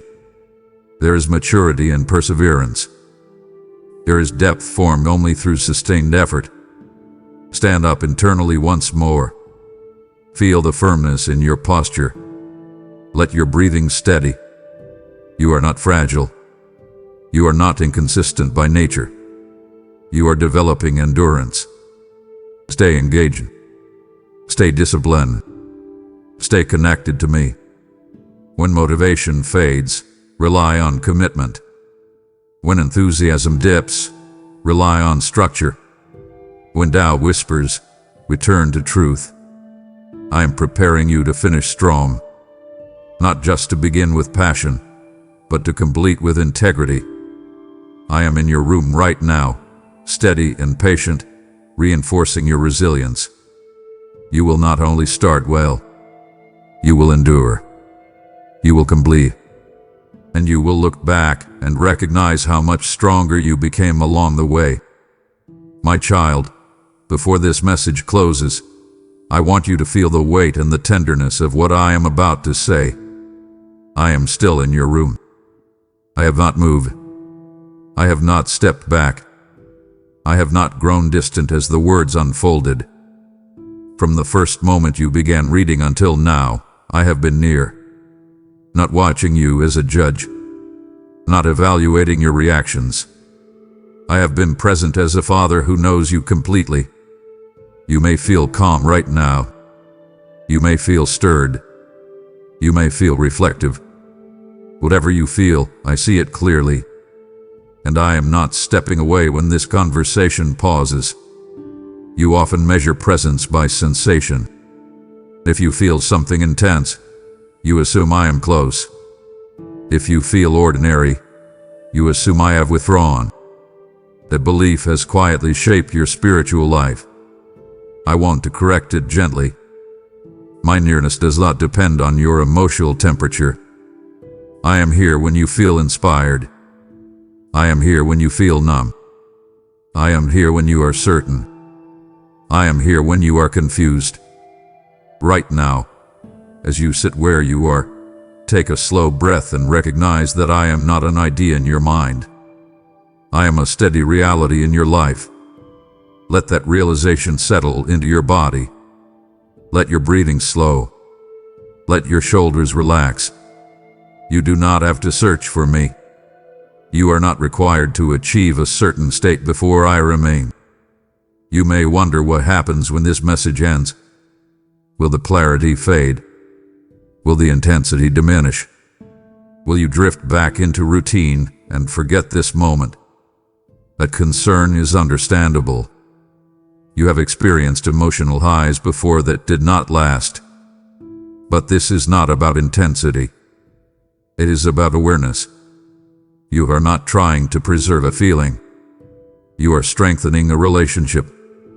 Relationships do not disappear because a conversation pauses.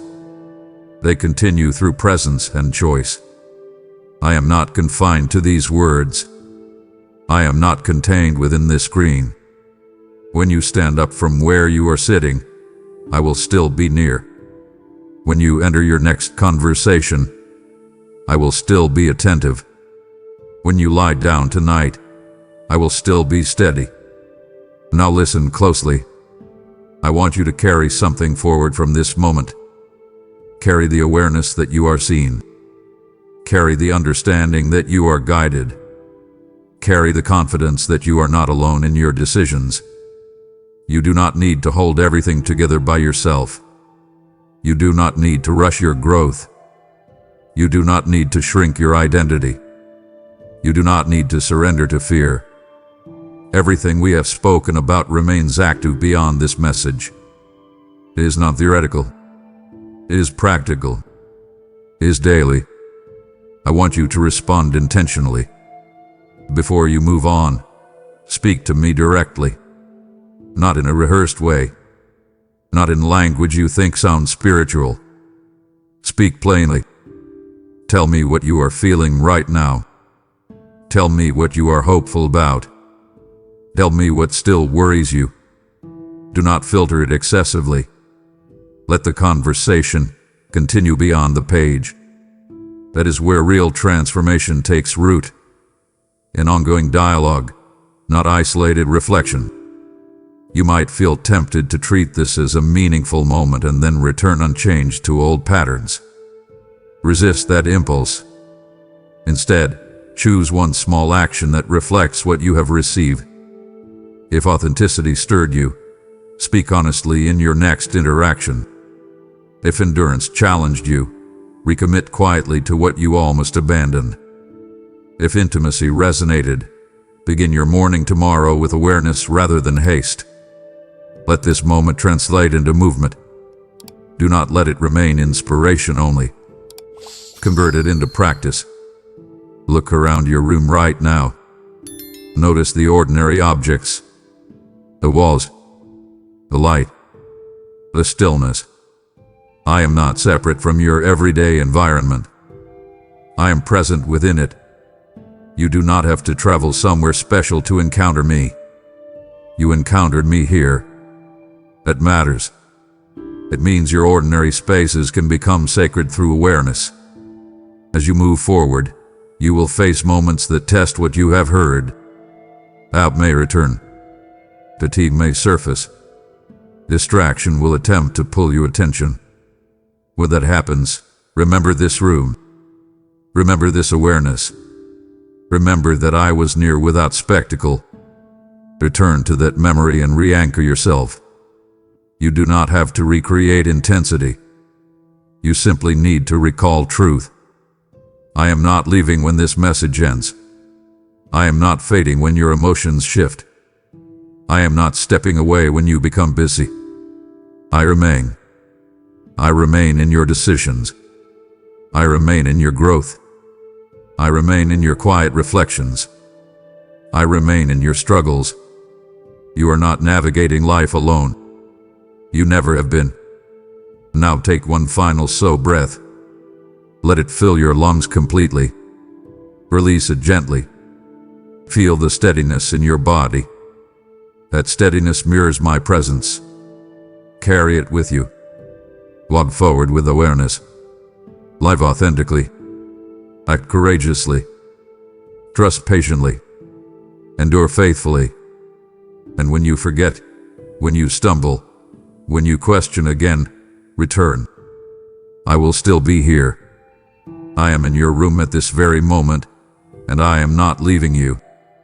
I told you I am in your room, and I am not leaving, and neither is the mission I have placed before you.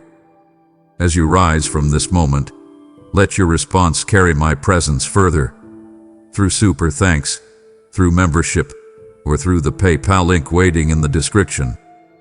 When you give, you become a river, and my word flows through you into rooms filled with doubt, fear, and silent prayers. I am lighting lamps in unseen places, and your seed becomes oil that keeps that light burning. Remember my living word. Those who sow generously will reap generously, and I speak increase, protection, and provision over you now. This is not about money, it is about movement, about souls, about eternity pressing into time. Do not let this awareness remain emotion. Convert it into action. Support the mission now, and watch how I remain faithful to you as you remain faithful to me. Before you leave this moment, do not scroll past it casually. If this message met you in your room, in your reality, in your right now, then respond with faith instead of silence. Go to the comments and declare boldly, "He is in my room, and I am not alone." Write it as a statement of awareness, not emotion. Let it mark this moment as the point where you chose presence over panic, intimacy over isolation. And if you are ready to walk forward differently, add this: I receive your nearness. And once you have spoken those words, do not rush away from the moment they created. Awareness grows in stillness, not in hurry. What you have acknowledged has opened your heart to recognize what was already near. This is the quiet space where fear fades and presence becomes real. So remain here for a breath longer, because what you have declared is about to become unmistakably clear. I am here. You do not need to look toward the clouds or search for me in a distant temple, for I have stepped into this room with you. I exist outside the ticking of your clock and the limits of your calendar, yet I have chosen this exact second to dwell within your space. You may feel as though you are alone, surrounded only by the walls of your home and the weight of your thoughts. But I am closer to you than the very air you are breathing right now. I want you to recognize the gentle stillness that has just settled over your shoulders. It is not a coincidence that the noise of the world seems to have faded into the background. I have silenced the static of your life so that you can hear my voice. Pause for a moment and notice the change in the atmosphere around you. I am the warmth of the Holy Spirit, and I am wrapping myself around you like a physical comfort, much like a thick blanket on a cold night. You can feel me in the way your heart begins to steady its beat. I am not a ghost or a distant idea. I am your Father, and I am standing right here beside you. You might wonder why I chose this specific moment to make my presence known to you. I chose it because I saw you reaching the end of your own strength. I heard the unspoken cry of your soul that said, "I cannot do this alone anymore." I am answering that cry right now. I am breaking the heavy barrier between the earthly realm you walk in and the heavenly realm where I reign. I am turning your room into a temporary sanctuary, a sacred ground where we can meet face to face. You do not have to perform for me here. You do not have to use religious words or hide your mess. I see the pile of laundry in the corner. I see the bills on the table, and I see the phone you keep checking for a message that hasn't come. None of those things keep me away. In fact, they are exactly why I am here. I am stepping into your reality, into your messy, beautiful, complicated life. I am inviting you to stop striving for a moment. Just stop. Close your eyes and lean into the peace I am pouring out. This room is no longer just a place where you sleep or worry. It is the place where the Creator of the universe is speaking to your heart. I am declaring this space as mine. I am pushing back the shadows of the day and filling every corner with my light. You can trust this feeling. It is the weight of my glory, but it is light enough for you to carry. I am here to tell you that you are seen. I am here to prove that you are never truly by yourself. You are in my presence, and in my presence, everything changes. Stay here with me. Do not rush away to the next task. I have broken through time and space just to be with you in this room. Believe that I am here. Accept the warmth I am giving you.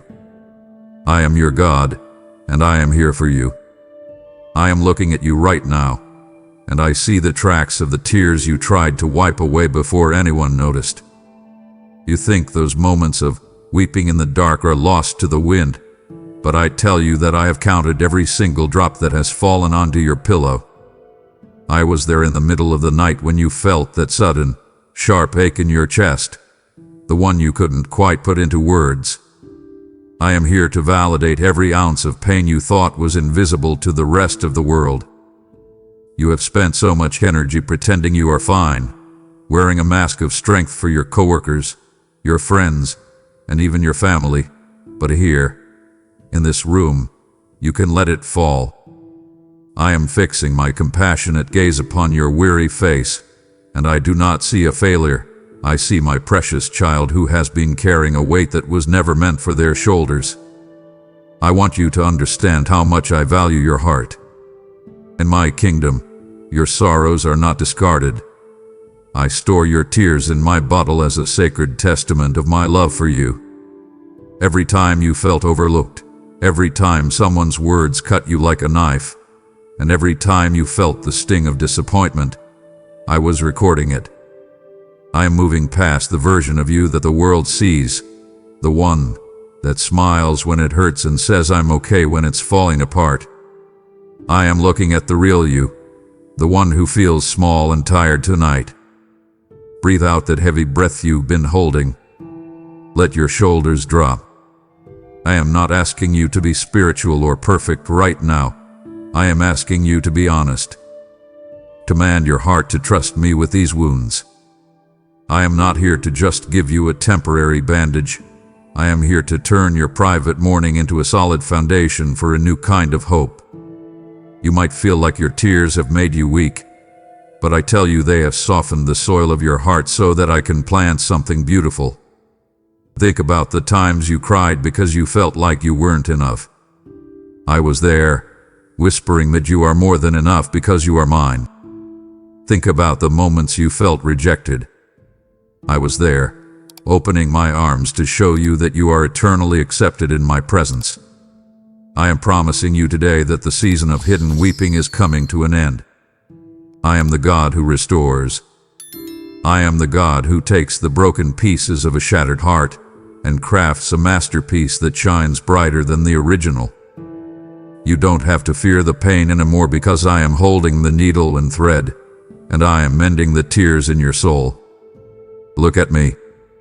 Do you see the kindness in my eyes? I am not judging you for your sadness. I am inviting you to trade that sadness for my joy. It won't be a fake, loud joy that the world offers, but a deep, quiet, unshakable peace that stays with you even when the lights go out. You are seen, you are known, and you are loved beyond measure. I am standing guard at the door of your mind right now because I see the storm that has been brewing there. I am declaring my absolute sovereignty over every single thought that keeps you awake when the rest of the world is sleeping. I see the what-ifs that circle your brain like vultures. What if the money runs out? What if the relationship fails? What if I'm not good enough for the promotion? I am here to silence those whispers of the enemy that haunt your quiet hours. Those voices that tell you to be afraid, that tell you to panic, that tell you to prepare for the worst. They do not come from me. I am the Prince of Peace, and I am stepping into the middle of your mental chaos to command a great calm over your spirit. I want you to look at the problems you've been calling giants. From where you are sitting, they look massive, like they could crush you at any moment. But I am inviting you to look at them from my perspective. From the height of my throne, those giants are but dust in the shadow of my glory. They have no real power over you because you belong to me. I am replacing the spirit of fear that has been choking your breath with a spirit of power, of love, and of a sound, disciplined mind. Feel the tension leaving your jaw. Release the knot in your stomach that has become your normal state of being. That knot is a physical manifestation of a worry I never asked you to carry. Give it to me now. Listen to my word. Let it be the anchor that holds you firm during these mental storms. When the waves of anxiety try to pull you under, grab onto my promise that I will never leave you nor forsake you. I am not just a bystander in your life. I am your protector. I am the one who goes before you to level the mountains of your tomorrow. You are worrying about a Tuesday 3 weeks from now that I have already arranged for your good. Why do you waste your strength trying to solve puzzles that I have already finished? I am commanding you to rest. Not just physical sleep, but a rest of the soul. I am your shield, and I am your very great reward. When the world screams that you should be stressed, I want you to whisper my name. There is power in my name to break the cycle of overthinking. I am shifting your focus from the problem to the provider. I am Jehovah Jireh, and I am more than capable of handling the details you think are slipping through your fingers. You are safe. You are protected. You are under the shadow of the Almighty, and no weapon formed against your mind shall prosper. Take a deep breath of my peace. It is yours. I have already won the battle for your mind. I am reaching out my hand to touch the scars you've hidden away, the ones you don't even show the people closest to you. I see the wounds from your childhood, the words said to you by people who should have protected you but didn't. I see the weight of the shame you've been dragging behind you like a heavy chain for years. You think those mistakes define you, or that those past traumas have permanently broken something inside you.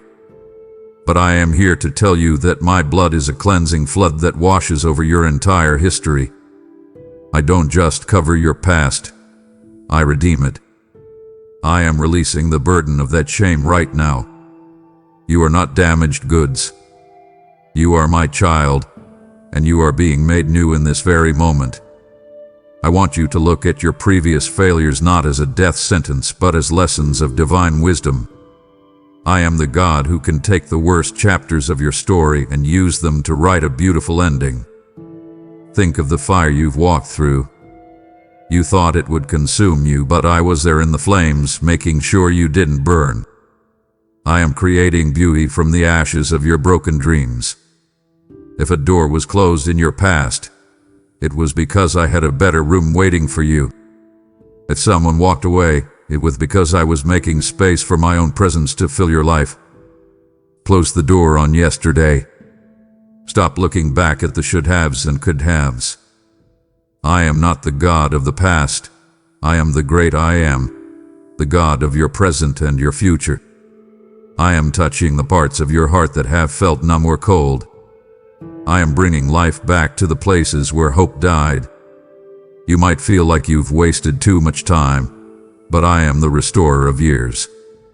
I can do more in 1 day of my favor than you could do in 10 years of your own striving.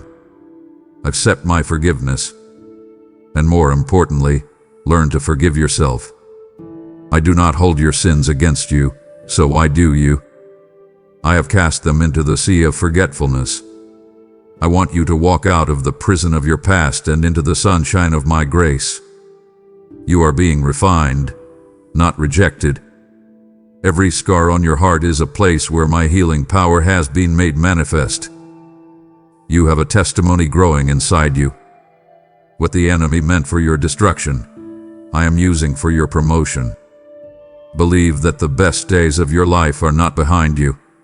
They are right in front of you. I am leading you into a land of milk and honey, and your past has no power to stop us.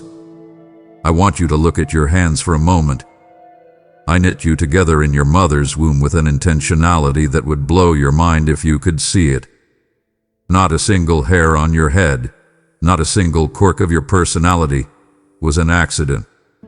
I designed you with a specific purpose, a divine architecture that only you can fulfill. You might feel like you are just getting by, or that your life is a series of random events, but I am telling you that I have written your name on the very palms of my hands. I have a blueprint for your destiny that is far bigger than the 4 walls of the room you are sitting in right now. In fact, I want you to see this room not as a place of stagnation, but as the launching pad for your future. This quiet season, this time of waiting, is actually a time of preparation. I am aligning your desires with the heartbeat of my kingdom. I am stirring unique spiritual gifts within you right now, gifts of encouragement, of wisdom, of leadership, of healing. You have seeds of greatness buried deep inside you, and I am pouring the water of my spirit on them today. Do not call yourself an accident. Do not say you have nothing to offer. You are my masterpiece in progress, and the artist is not finished with you yet. I am calling you to step into the identity I have given you. You are a king and a priest in my kingdom.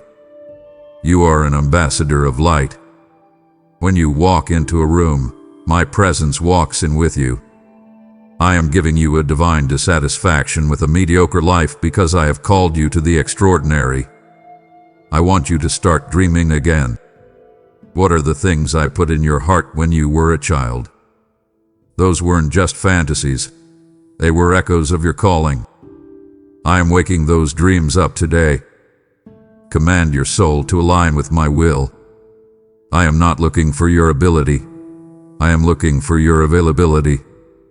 I am going to use your life to touch people you haven't even met yet. I am going to use your story to give hope to the hopeless.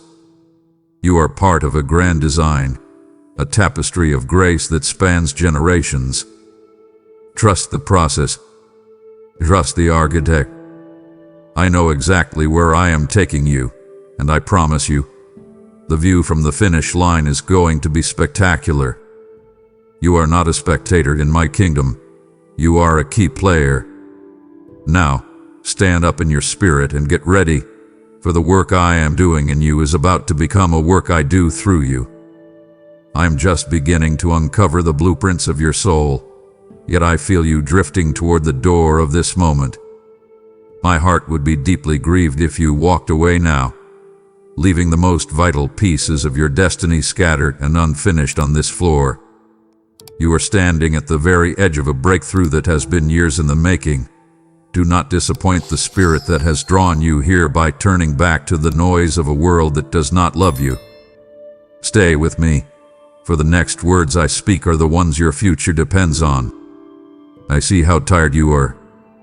I'm not just talking about the kind of tired that a good night's sleep can fix. I see the exhaustion that has settled deep into your bones, the spiritual and emotional weariness that comes from trying to hold everything together on your own. You feel dry, brittle, like a branch that is ready to snap under the slightest pressure. I am here right now to pour new oil over your head. I am the source of life, and I am refilling your lamp. You don't have to keep running on empty. My grace is not just a concept. It is a physical reality that is sufficient for you even when your own strength is completely depleted. I am inviting you to find rest in the shadow of my wings tonight. Imagine a great bird protecting its young from the storm. That is how I'm hovering over you. You don't have to fight the wind. You just have to stay close to me. I am the bread of life that sustains your spiritual hunger. When you feel like you have nothing left to give, that is exactly when my power is made perfect. I love to use the weak things of the world to shame the strong. Your weakness is not a liability. It is the doorway through which my glory enters your life. I am renewing your youth like the eagles through my spirit. Think about how an eagle doesn't flap its wings frantically to stay high. It catches the thermal vents and glides on the wind. I want you to stop flapping so hard. Stop trying to force things to happen by your own sweat and toil. Learn to glide on the wind of my spirit. I will take you further with less effort if you will just surrender the controls to me. I am transforming your moments of collapse into a display of my sustaining power. When people look at you and wonder how you are still standing, you will be able to point to me and say, "It is not I, but the Christ in me." Take a moment to just be. You don't have to pray a long prayer. You don't have to read a whole book. Just sit in the silence and let my strength flow into the empty spaces of your soul. I am repairing the wear and tear that life has caused. I am soothing the frayed edges of your nerves. I am your Sabbath. I am your sanctuary. Tomorrow will have its own challenges, but you will face them with a different kind of energy, a divine energy that does not burn out. You are mine, and I take care of my own. Rest now, my beloved. I am staying awake so that you don't have to. I see you standing at the fork in the road, looking left and then right, feeling the paralysis of indecision. You are terrified of making the wrong choice, of taking a step that might lead you away from my best for you. I want you to stop pacing. I am lighting the lamp under your feet right now, but I want you to notice that the lamp only shows you the very next step, not the whole miles-long journey. This is because I am teaching you to walk by faith and not by sight. I am the counselor who speaks in the quiet of the night, and I am here to whisper the directions you've been seeking. You've been asking everyone else for their opinion, but I am inviting you to listen to mine. I am the only one who can see the end from the beginning, and I promise you, I will not let you stumble into a pit. I am training your ears to discern my voice among the many noises of the world. The world is loud. It screams for your attention with logic, with social pressure, and with the fear of missing out. But my voice is a gentle whisper, a still, small voice that resonates in the center of your spirit. You must quiet your own mind to hear me. I am asking you to trust my timing even when the path ahead seems completely blocked. Sometimes I close a door not as a punishment, but as a protection. If I haven't told you to move yet, then your current waiting room is actually a place of safety. I have a heavenly perspective on your earthly dilemmas. What looks like a dead end to you is actually a clearing where I am preparing to do something new. Command your soul to be still and wait for me. Do not lean on your own understanding, for your logic is limited by what you can see today, while my wisdom is infinite. I go before you to make the crooked places straight. I am already in your tomorrow, arranging the meetings, the conversations, and the opportunities that you haven't even thought of yet. You are not alone at this crossroads. I am standing right there with you, holding your hand. When you turn to the right or to the left, your ears will hear a voice behind you saying, "This is the way, walk in it." Trust that I am the good shepherd. I don't just point the way, I lead you. I am removing the fog of confusion from your mind. I am giving you a clarity that surpasses human education. You will know what to do because I will put the know in your knower. Take a deep breath. The pressure is off. I am in control of the map, and I am in control of your destination. You can afford to wait on me. I see the stack of bills on your heart. I hear the silent calculations you do every time you look at your bank account. I see the stress that tightens your chest when you think about your debts and the lack that seems to follow you. I am here to remind you that I am Jehovah Jireh, the Lord your provider. I am the one who owns the cattle on 1,000 hills, and the gold and silver belong to me.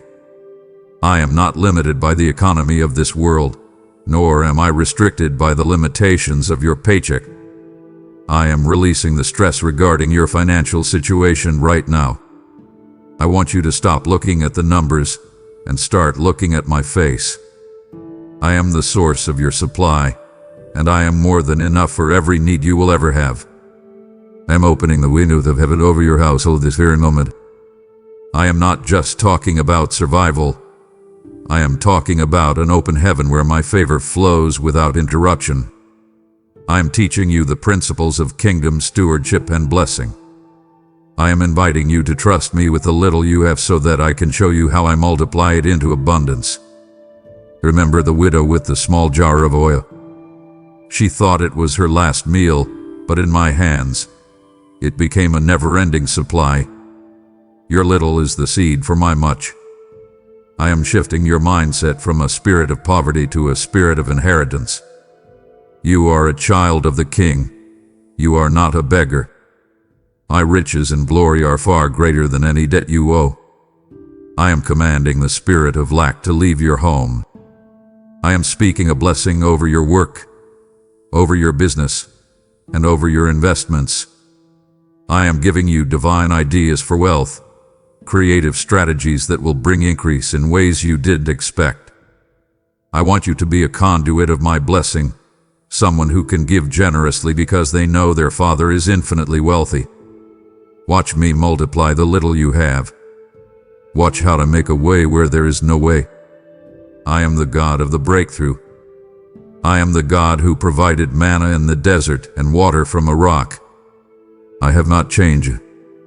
I see your faithfulness, and I am coming to reward it. Do not fear the future. I have already provided for your needs next year and the year after that. Live in the assurance that your provider is in the room with you, and he is not worried about your bills.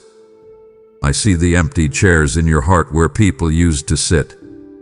I see the pain of the arguments, the silence of the estrangement, and the bitterness that has tried to take root in the soil of your soul. I am the bridge builder, and I am moving in your relationships right now. I am softening hearts that have been hardened by years of conflict and misunderstanding.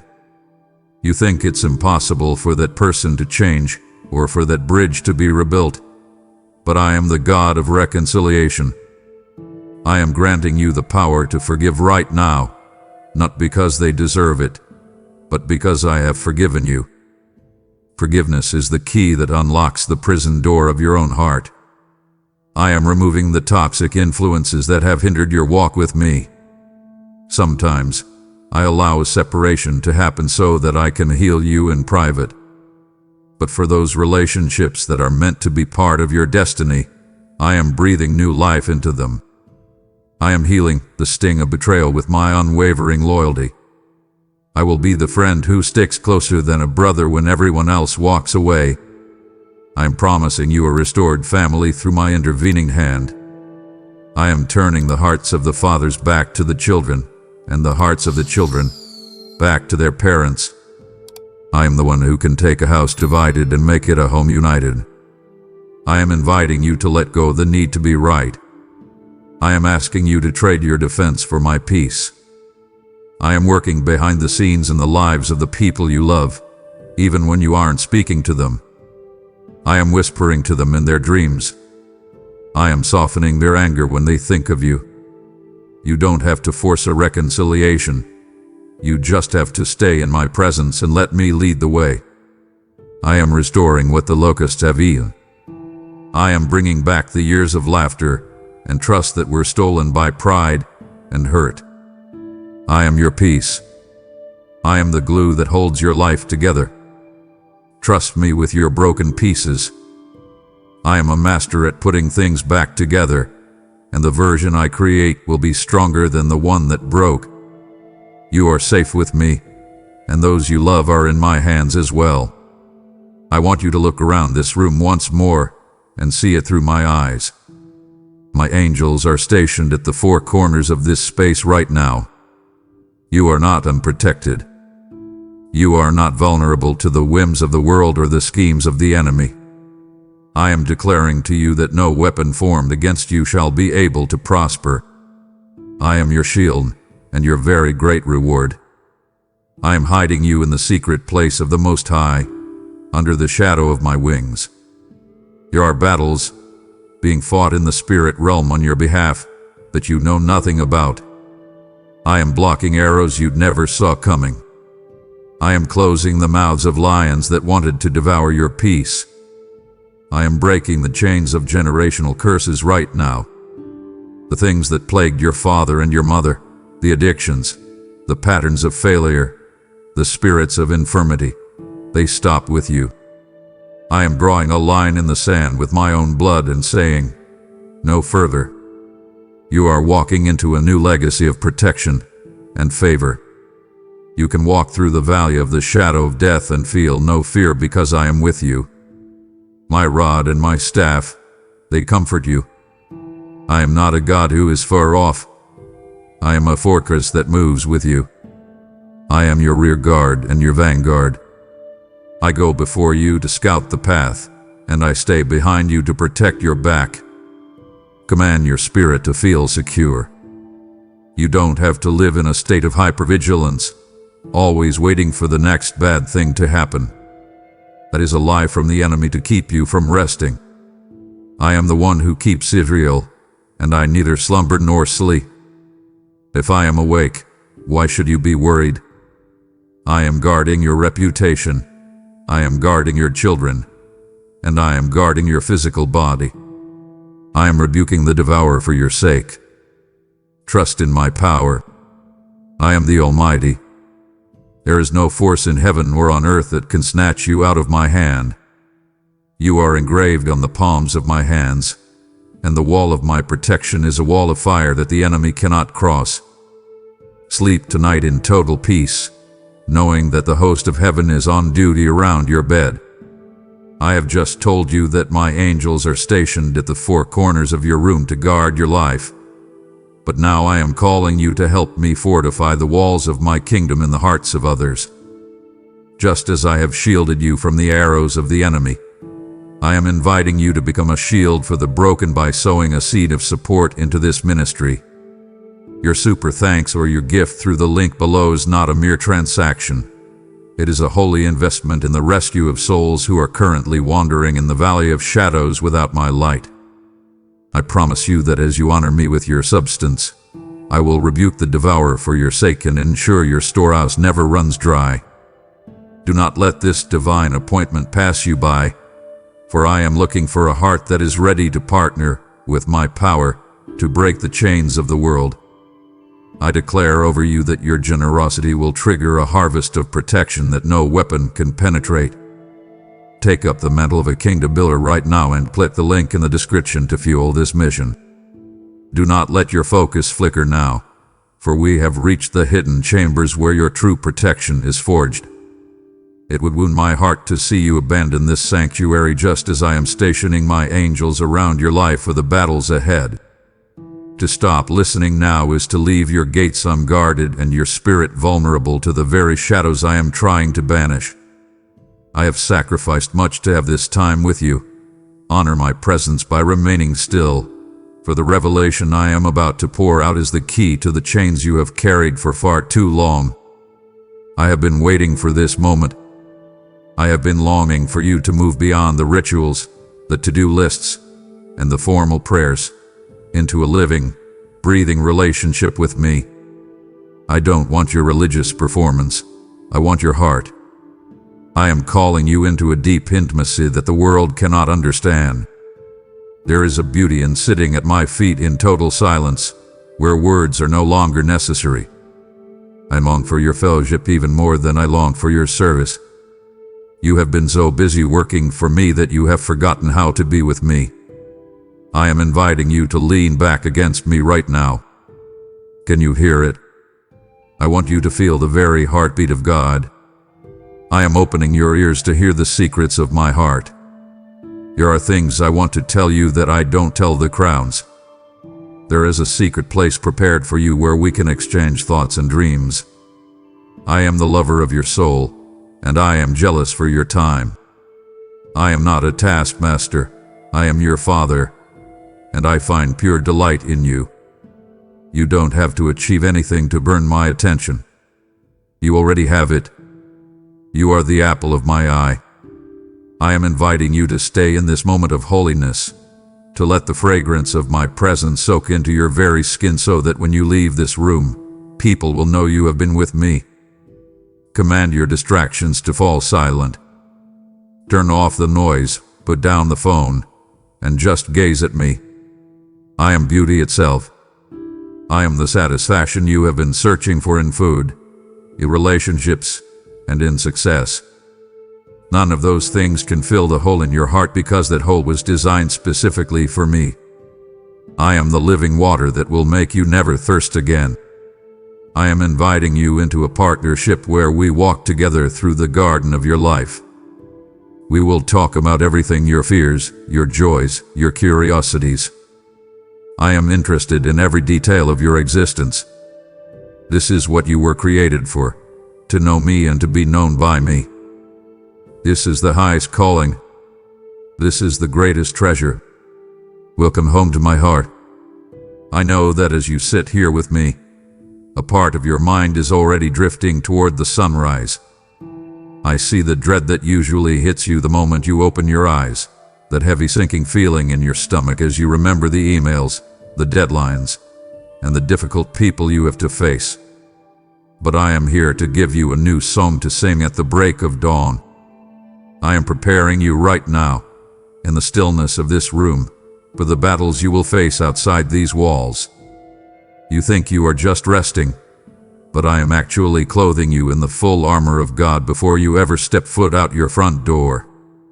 I am sharpening your spirit and strengthening your resolve so that when the world tries to push you, you will stand like an unshakable pillar. I want you to take this assurance with you. My presence goes with you into every meeting, every awkward encounter, and every stressful situation. You are not walking into that office or that classroom alone. I am the fourth man in the fire, standing right beside you when the heat gets turned up.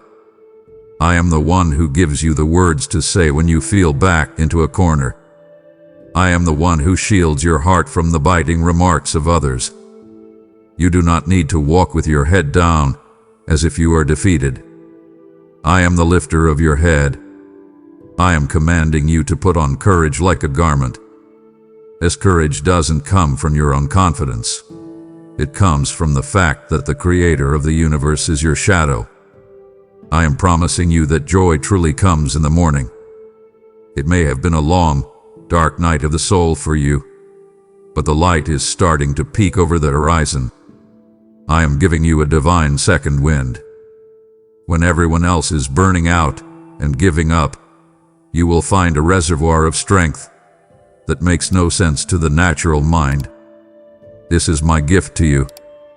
I want you to look at your schedule for tomorrow and say, my God is already there. I am making a way through the traffic. I am softening the heart of your boss, and I am providing the wisdom for every decision. You are an overcomer not because your life is easy, but because I am great within you. Go to sleep tonight with a smile on your spirit, knowing that the morning doesn't bring new worries, it brings new mercies. I want to talk to you about the things you do in the dark, the habits and the cycles that make you feel like a hypocrite. I see the way you come to me in prayer and then fall back into the same old traps an hour later. I see the shame that tries to tell you that I am disgusted with you, or that I have reached the limit of my patience. But I am here to tell you that my mercy is new every morning, and that includes this very moment. I am not a God of condemnation. I am a God of liberation. I have come into this room to break the power of addiction and habitual sin by the fire of my spirit. Those chains that feel like they are part of your DNA, I'm melting them right now. I want you to stop trying to fix yourself through willpower alone. You have tried that 1,000 times, and you know it doesn't work. Willpower is a leaky bucket, but my grace is an overflowing fountain. I am inviting you to walk in the liberty that Christ has already purchased for you on the cross. I am replacing those old, destructive cravings with a hunger for righteousness and a thirst for my presence. When you feel the pull of the old way, I want you to stop and call my name. I will give you a way of escape every single time. Your room is no longer a place of secret defeat. It is now a place of public victory. I am cleaning the slate of your conscience so thoroughly that even the memory of your sin will fade. I am commanding the spirit of shame to leave you. You are not your mistakes. You are not your past. You are my redeemed child. I am teaching you how to walk in the light, one step at a time. If you stumble, do not stay down. Reach up and take my hand. I am not pointing a finger at you.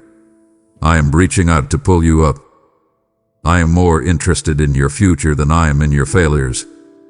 I am refining your character through this struggle. The very area where you have felt the most defeated is the area where I am going to give you the greatest authority. You are becoming a giant killer. Believe that the power of sin is broken over your life, not because you are perfect, but because I am holy and I live inside of you. I hear the prayers you whisper when you think no one is listening, the ones for your children who have wandered away, the friends who are lost in darkness, and the family members whose hearts are like stone. I want you to know that I hear every syllable. My arm is not too short to save, and my ear is not too heavy to hear. I am working behind the scenes in lives you cannot reach with your words. While you are sitting here in this room, I am sending my spirit to knock on the doors of their hearts. I am arranging circumstances to bring them to their knees so that they can finally look up and see me.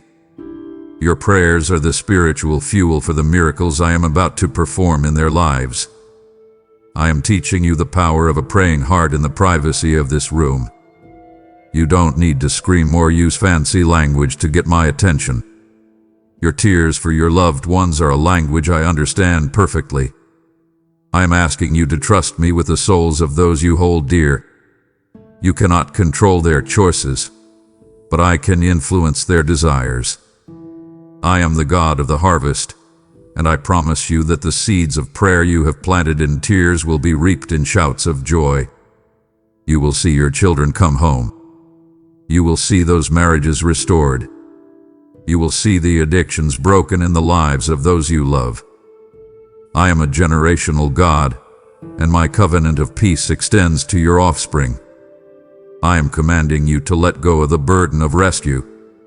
You are the intercessor, but I am the Savior. Stop trying to play my role in their lives. Your job is to love them and pray for them. My job is to change them. Rest in the fact that I love them even more than you do.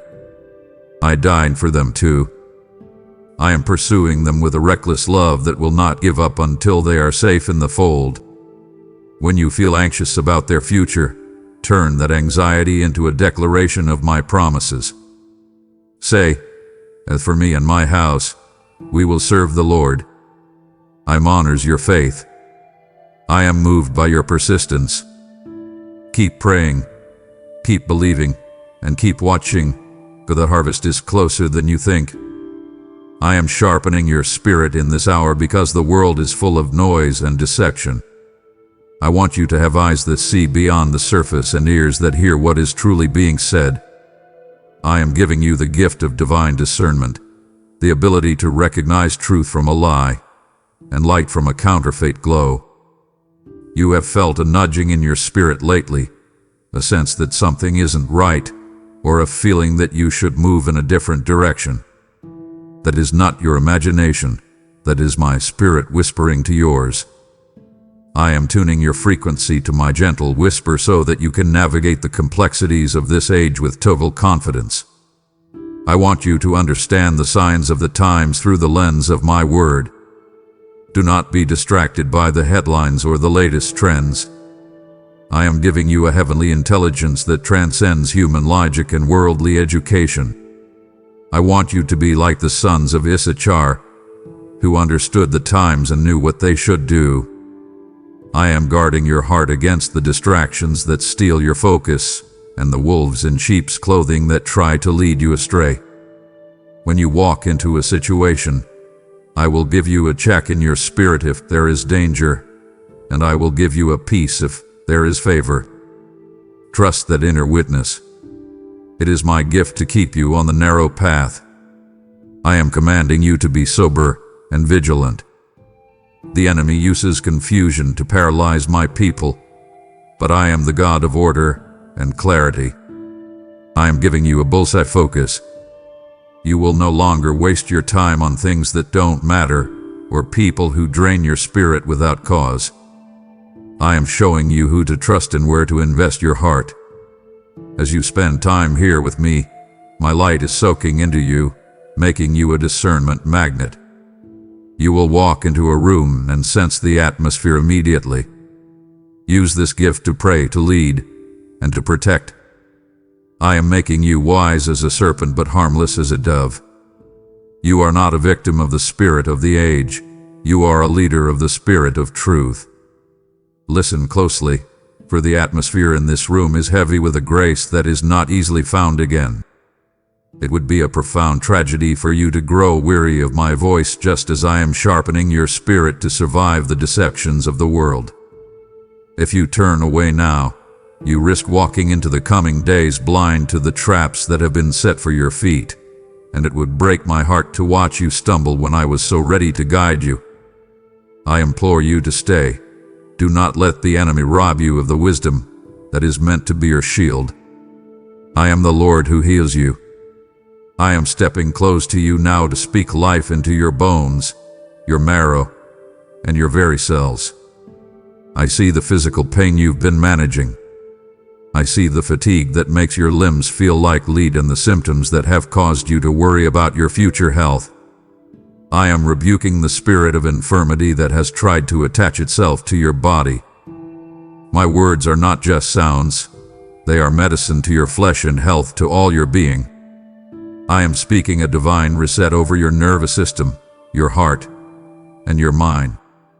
I want you to know that your days are in my hands, and I have a covenant of peace with you that includes your physical well-being. I want you to find rest in the assurance that I am the great physician. I am not limited by a doctor's report or a family history of disease. I am the one who knit you together, and I am the one who can repair the parts that have worn down. I am giving you the wisdom to take care of your temple, the body I gave you. But I am also providing the supernatural strength to overcome what the natural cannot fix. I am the bread of life, and I am nourishing you from the inside out. I want you to speak life over yourself. Stop saying my sickness or my pain. Those things do not belong to you. They are intruders. Start saying, by his stripes, I am healed. I am commanding your body to align with the blueprint of heaven. I am releasing the tension in your neck, the pressure in your head, and the ache in your joints. I am the God of longevity. I want you to live a long, full life so that you can see the goodness of the Lord in the land of the living. I am renewing your strength like the eagles so that you can run and not grow weary. Do not fear the passing of time. I am the Alpha and the Omega. I stand outside of aging. As your days are, so shall your strength be. Trust me with your health. Lay your hand on the place that hurts and believe that my healing virtue is flowing from my throne, through this room, and into your body. You are whole. You are strong. You are mine. I see you sitting there, and I know that sometimes the silence in this room feels like it is screaming. I see the moments when you are surrounded by people, at your job, in the grocery store, even at the dinner table, and yet you feel like you are on a deserted island, invisible to everyone around you. You carry a deep, hollow ache in your chest, a feeling that no one truly understands the real you or cares about the weight you are carrying. But I am here to tell you that you are never, ever truly alone. I am the friend who sticks closer than a brother, and I am occupying the space right next to you at this very moment. I am filling the empty spaces of your heart with my fullness, pouring my love into those dry, cracked places where human relationships have failed you. I want you to understand that my love is the ultimate companion for your wandering soul. You have been searching for validation and connection in faces that can never satisfy you. But I am the only one who can look into the deepest parts of your spirit and say, I see you, and I love what I see. I am changing your isolation into a sacred solitude with me. Loneliness is a desert, but solitude is a garden. I am inviting you to stop viewing your time alone as a punishment and start seeing it as a divine appointment. I have pulled you away from the noise of others so that I can have your undivided attention. I am the one who knows your thoughts before you speak them, and your dreams before you dream them. You are the center of my attention. Command the spirit of loneliness to pack its bags and leave your life. I am the God who sets the solitary in families, but even more than that, I am the God who is enough for you all by himself. When you feel that cold shadow of rejection trying to creep over you, remember that I have engraved your name on my hands. I have seen every tear you shed when you thought no one cared. I have heard every sigh you exhaled in the quiet of the night. I am not a distant memory, I am a present reality. I am the warmth in the room, the peace in the silence, and the strength in your heart. You are cherished with an everlasting love that does not depend on your performance or your popularity. You are mine, and that is the most profound connection you will ever have. Rest in my presence and let the feeling of being unseen fade away in the light of my gaze. I want to teach you something vital while we are together in this quiet space. Your voice has more power than you realize. I am the God who spoke the world into existence with a word, and because you are created in my image, I have placed a spark of that same creative authority within your tongue. You have been using your words to describe your problems, but I am inviting you to use your words to change your circumstances. I see how you talk to yourself when you think I am not listening. I hear the I can't, the it's too hard, and the nothing ever goes right for me. I am commanding you to stop speaking death over your life.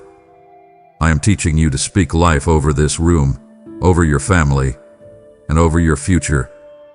I am aligning your confessions with my eternal promises. When the world says you are failing, I want you to say, I am more than a conqueror through him who loved me. When your bank account says you are lacking, I want you to say, My God shall supply all my needs according to his riches in glory. You are not a victim of your environment. You are a shaper of your atmosphere. The words you speak in this room right now are shifting the spiritual realm. I am giving you my word as a sword to cut through the darkness that has been trying to settle over your mind. Use it. Do not leave your weapon on the table. Speak my promises out loud until they become more real to you than the problems you see with your eyes. I am declaring that your voice matters in the courts of heaven. When you pray in faith, the angels move and the enemy trembles. I am shifting your perspective from a beggar to a believer.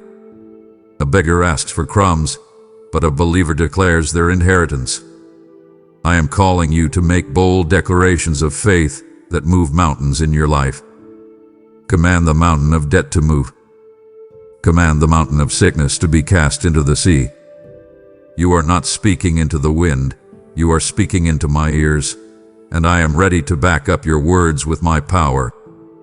Take authority over the atmosphere of your home. Speak peace to the walls, speak joy to the hallways, and speak blessing over the doorposts. You are a king and a priest, and it is time you started talking like one. I am opening your eyes to the reality that your struggle is not against flesh and blood. You have been frustrated with people, your boss, your spouse, your neighbors. But I want you to see that they are not your real enemy.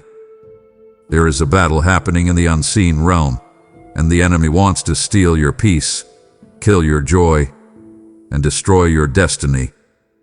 But I have already given you the victory. I am standing here as your commander-in-chief, and I am preparing you for spiritual warfare. I am showing you how to put on the helmet of salvation to guard your mind from the lies of the accuser. I am showing you how to lift the shield of faith to quench every fiery dart of doubt and fear that is thrown your way. I want you to stand firm when the world tells you to give up. You are not a doormat for the enemy to walk on. You are a warrior in the army of the living God. The victory was already won at the cross of Calvary, and now you are called to enforce that victory in your everyday life. I am giving you the dominion I have already purchased for you.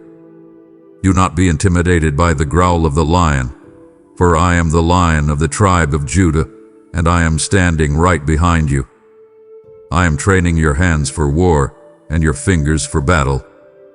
This means I am teaching you how to pray with authority, how to worship in the middle of a storm, and how to stay anchored in my truth when the world is shaking.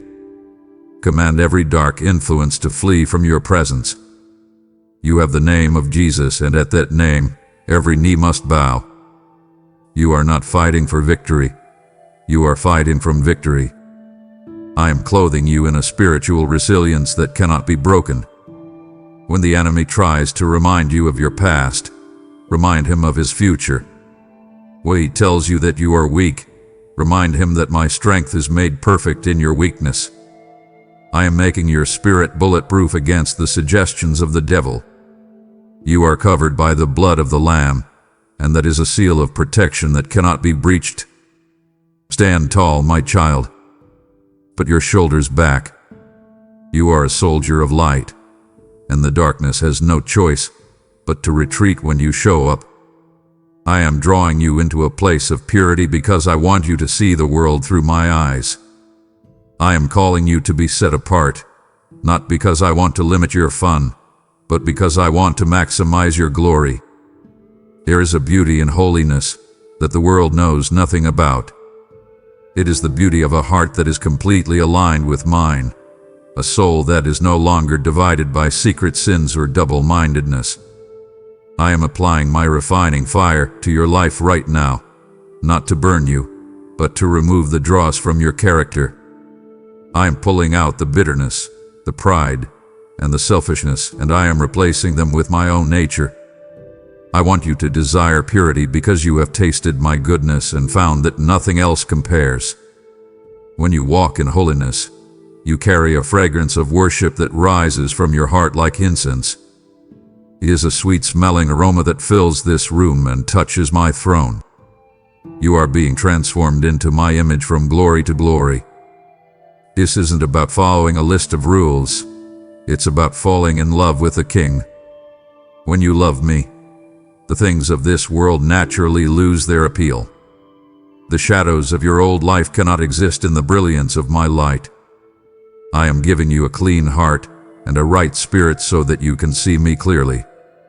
I am commanding you to walk in a way that reflects my light to a dark world. People should look at you and wonder why you are different. They should see the peace in your eyes and the integrity in your actions and be drawn to the God you serve. You are my ambassador, and I am polishing you so that you can shine brighter than the stars. Do not settle for a life that is good enough when I have called you to be holy as I am holy. Holiness is your greatest power.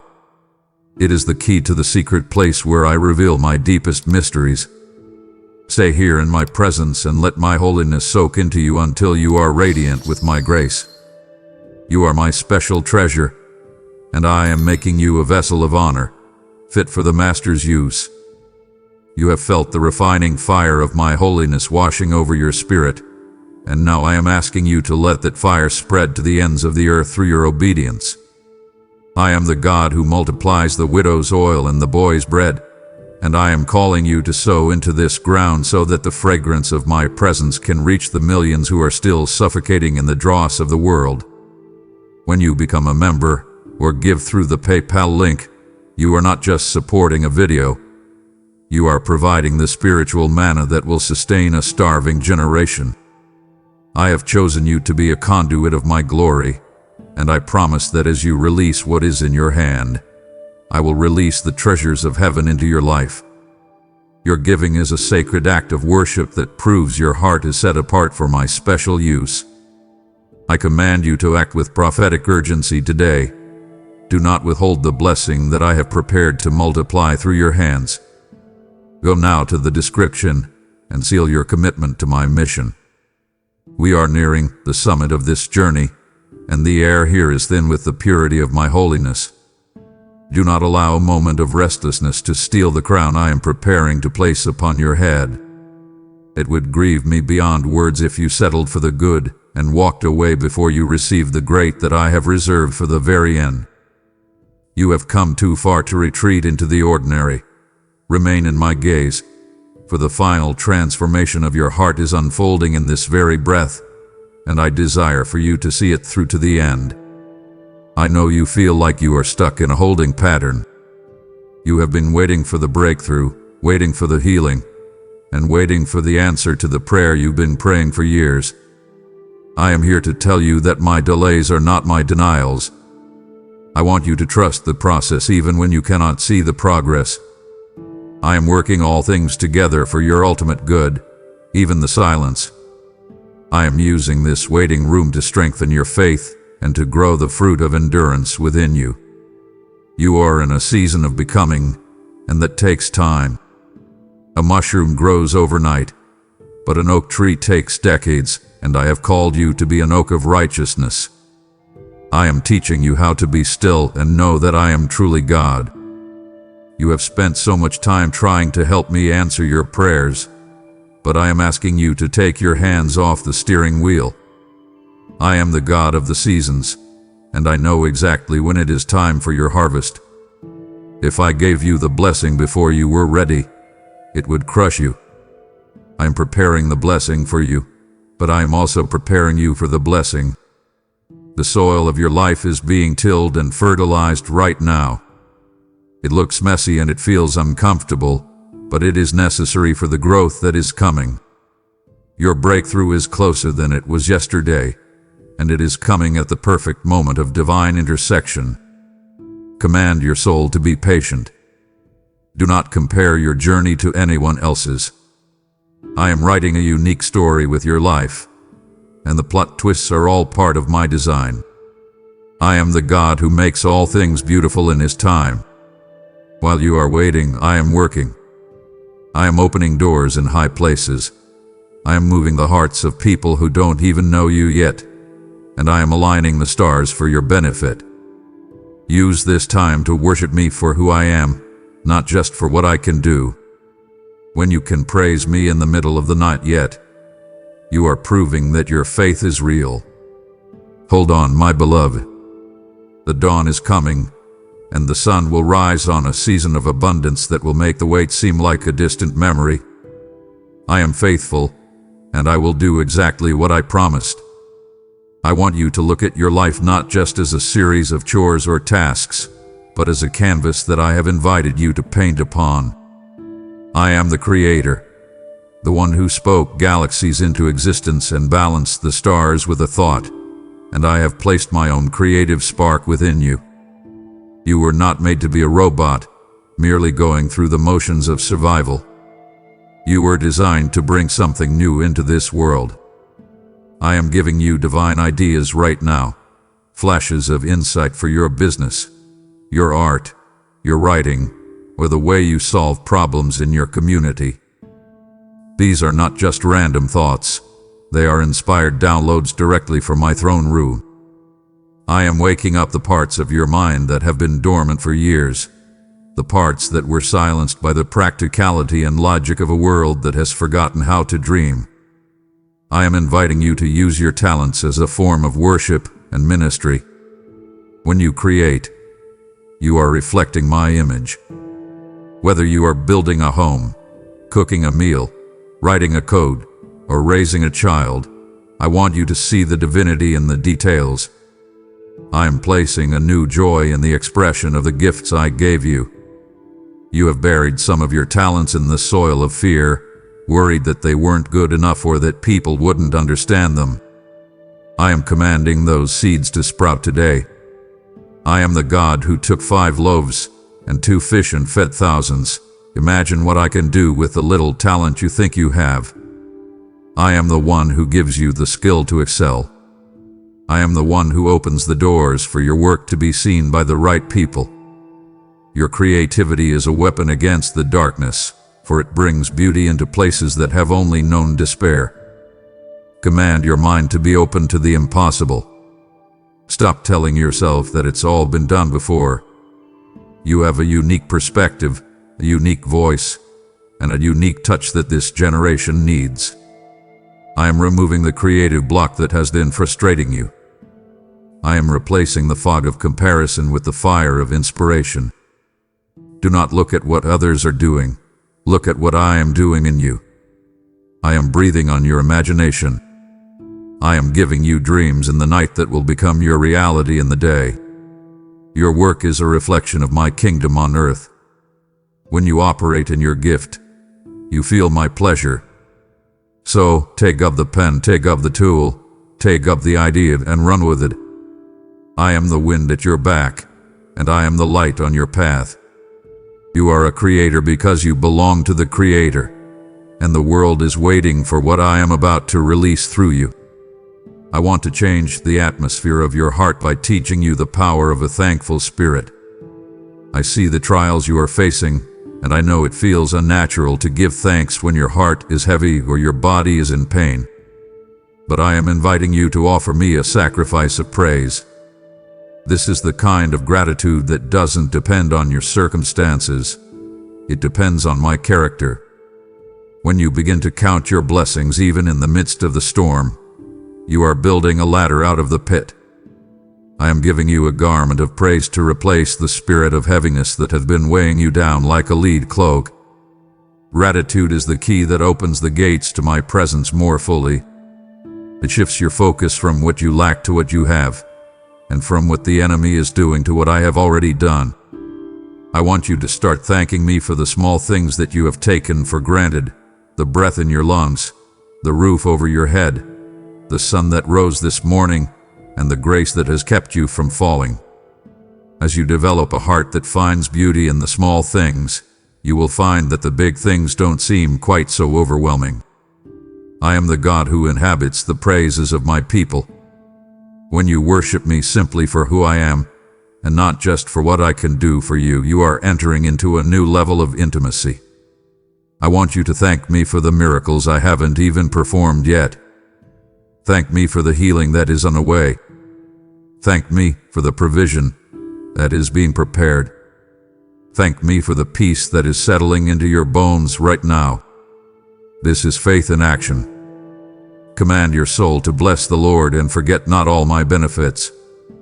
I am shifting your perspective from why is this happening to what am I thankful for. This shift is a spiritual transaction that releases my power into your situation. When you are grateful, you are telling the universe that you trust your Father. You are declaring that I am good, even when the news is bad. I am the God who turns water into wine and mourning into dancing. Your gratitude is a sweet-smelling aroma that rises to my throne and moves my heart. I am rewarding your thankful spirit with an increase of my favor. The more you appreciate what I have given you, the more I can trust you with. Lift your hands in this room and just say, "Thank you." Those two words are more powerful than 1,000 complaints.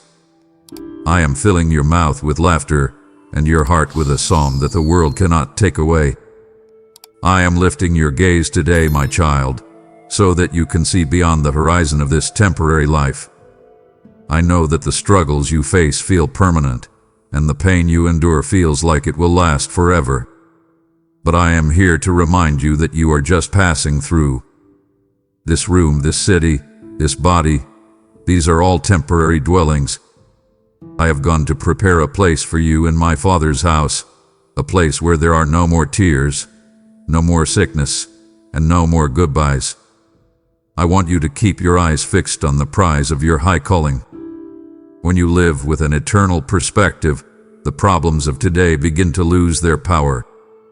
They are but light and momentary afflictions compared to the eternal weight of glory that is being prepared for you. I want you to feel the security of your citizenship in heaven. You are an alien and a stranger in this world, which is why you have always felt like you didn't quite fit in. You weren't made for this world, you were made for me. I am giving you the assurance that no pain in this life compares to the glory ahead. Think of the most beautiful moment you have ever experienced, the most stunning sunset, the deepest love, the purest joy, and realize that it is but a faint shadow of the reality that awaits you in my presence. I am the Alpha and the Omega, the beginning and the end. I am the one who holds your future, and your future is bright. I am removing the fear of death from your heart, for death is not an end. It is a doorway into my arms. Command your heart to hope. This hope is not a wish. It is a confident expectation of my goodness. I am the anchor of your soul, keeping you steady while the world shakes.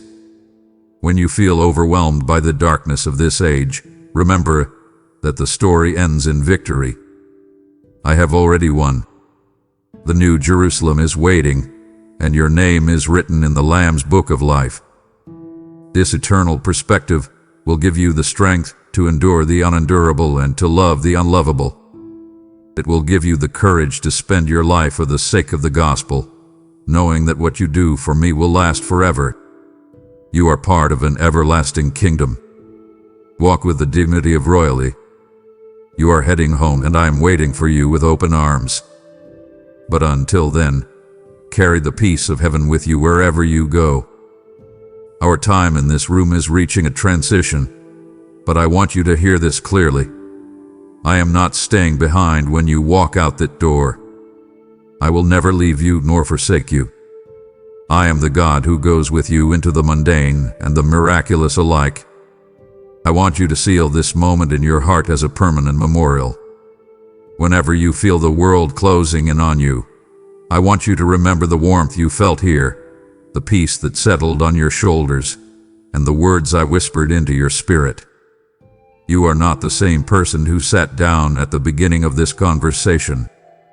You have been touched by the divine, and that touch has changed your spiritual DNA. I am commanding you to go forth in the power and the peace I have given you. You are my ambassador to a world that is starving for my touch.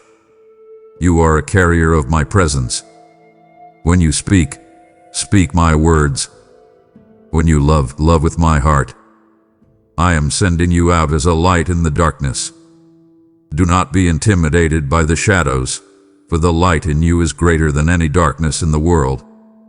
I am clothing you in a new authority. You have the power to shift atmospheres, to break chains, and to bring healing to those around you. Take the peace you found in this room and shine it into every dark corner of your workplace, your neighborhood, and your family. You are the hands and feet of Jesus on this earth. Amen. I am with you even unto the end of the age. I am the shield around you, the glory within you, and the lifter of your head. Do not look back at your failures, and do not look with fear at your future. Look at me. I am your Father, your friend, and your King. As you leave this sanctuary, carry the fragrance of my holiness with you. Let my joy be your strength, and my word be your guide. You are loved beyond measure, protected beyond comprehension, and called for a purpose that will echo through eternity. Go now, my beloved, and walk in the victory I have already won for you. We are together, now and forever. As we reach the conclusion of this sacred encounter, remember that I am sending you out as my ambassador, and every ambassador must be equipped to expand the King's territory. I have placed my word within you as a river of life, and I am now inviting you to clear the path for that river to flow into the lives of the lost through your financial support.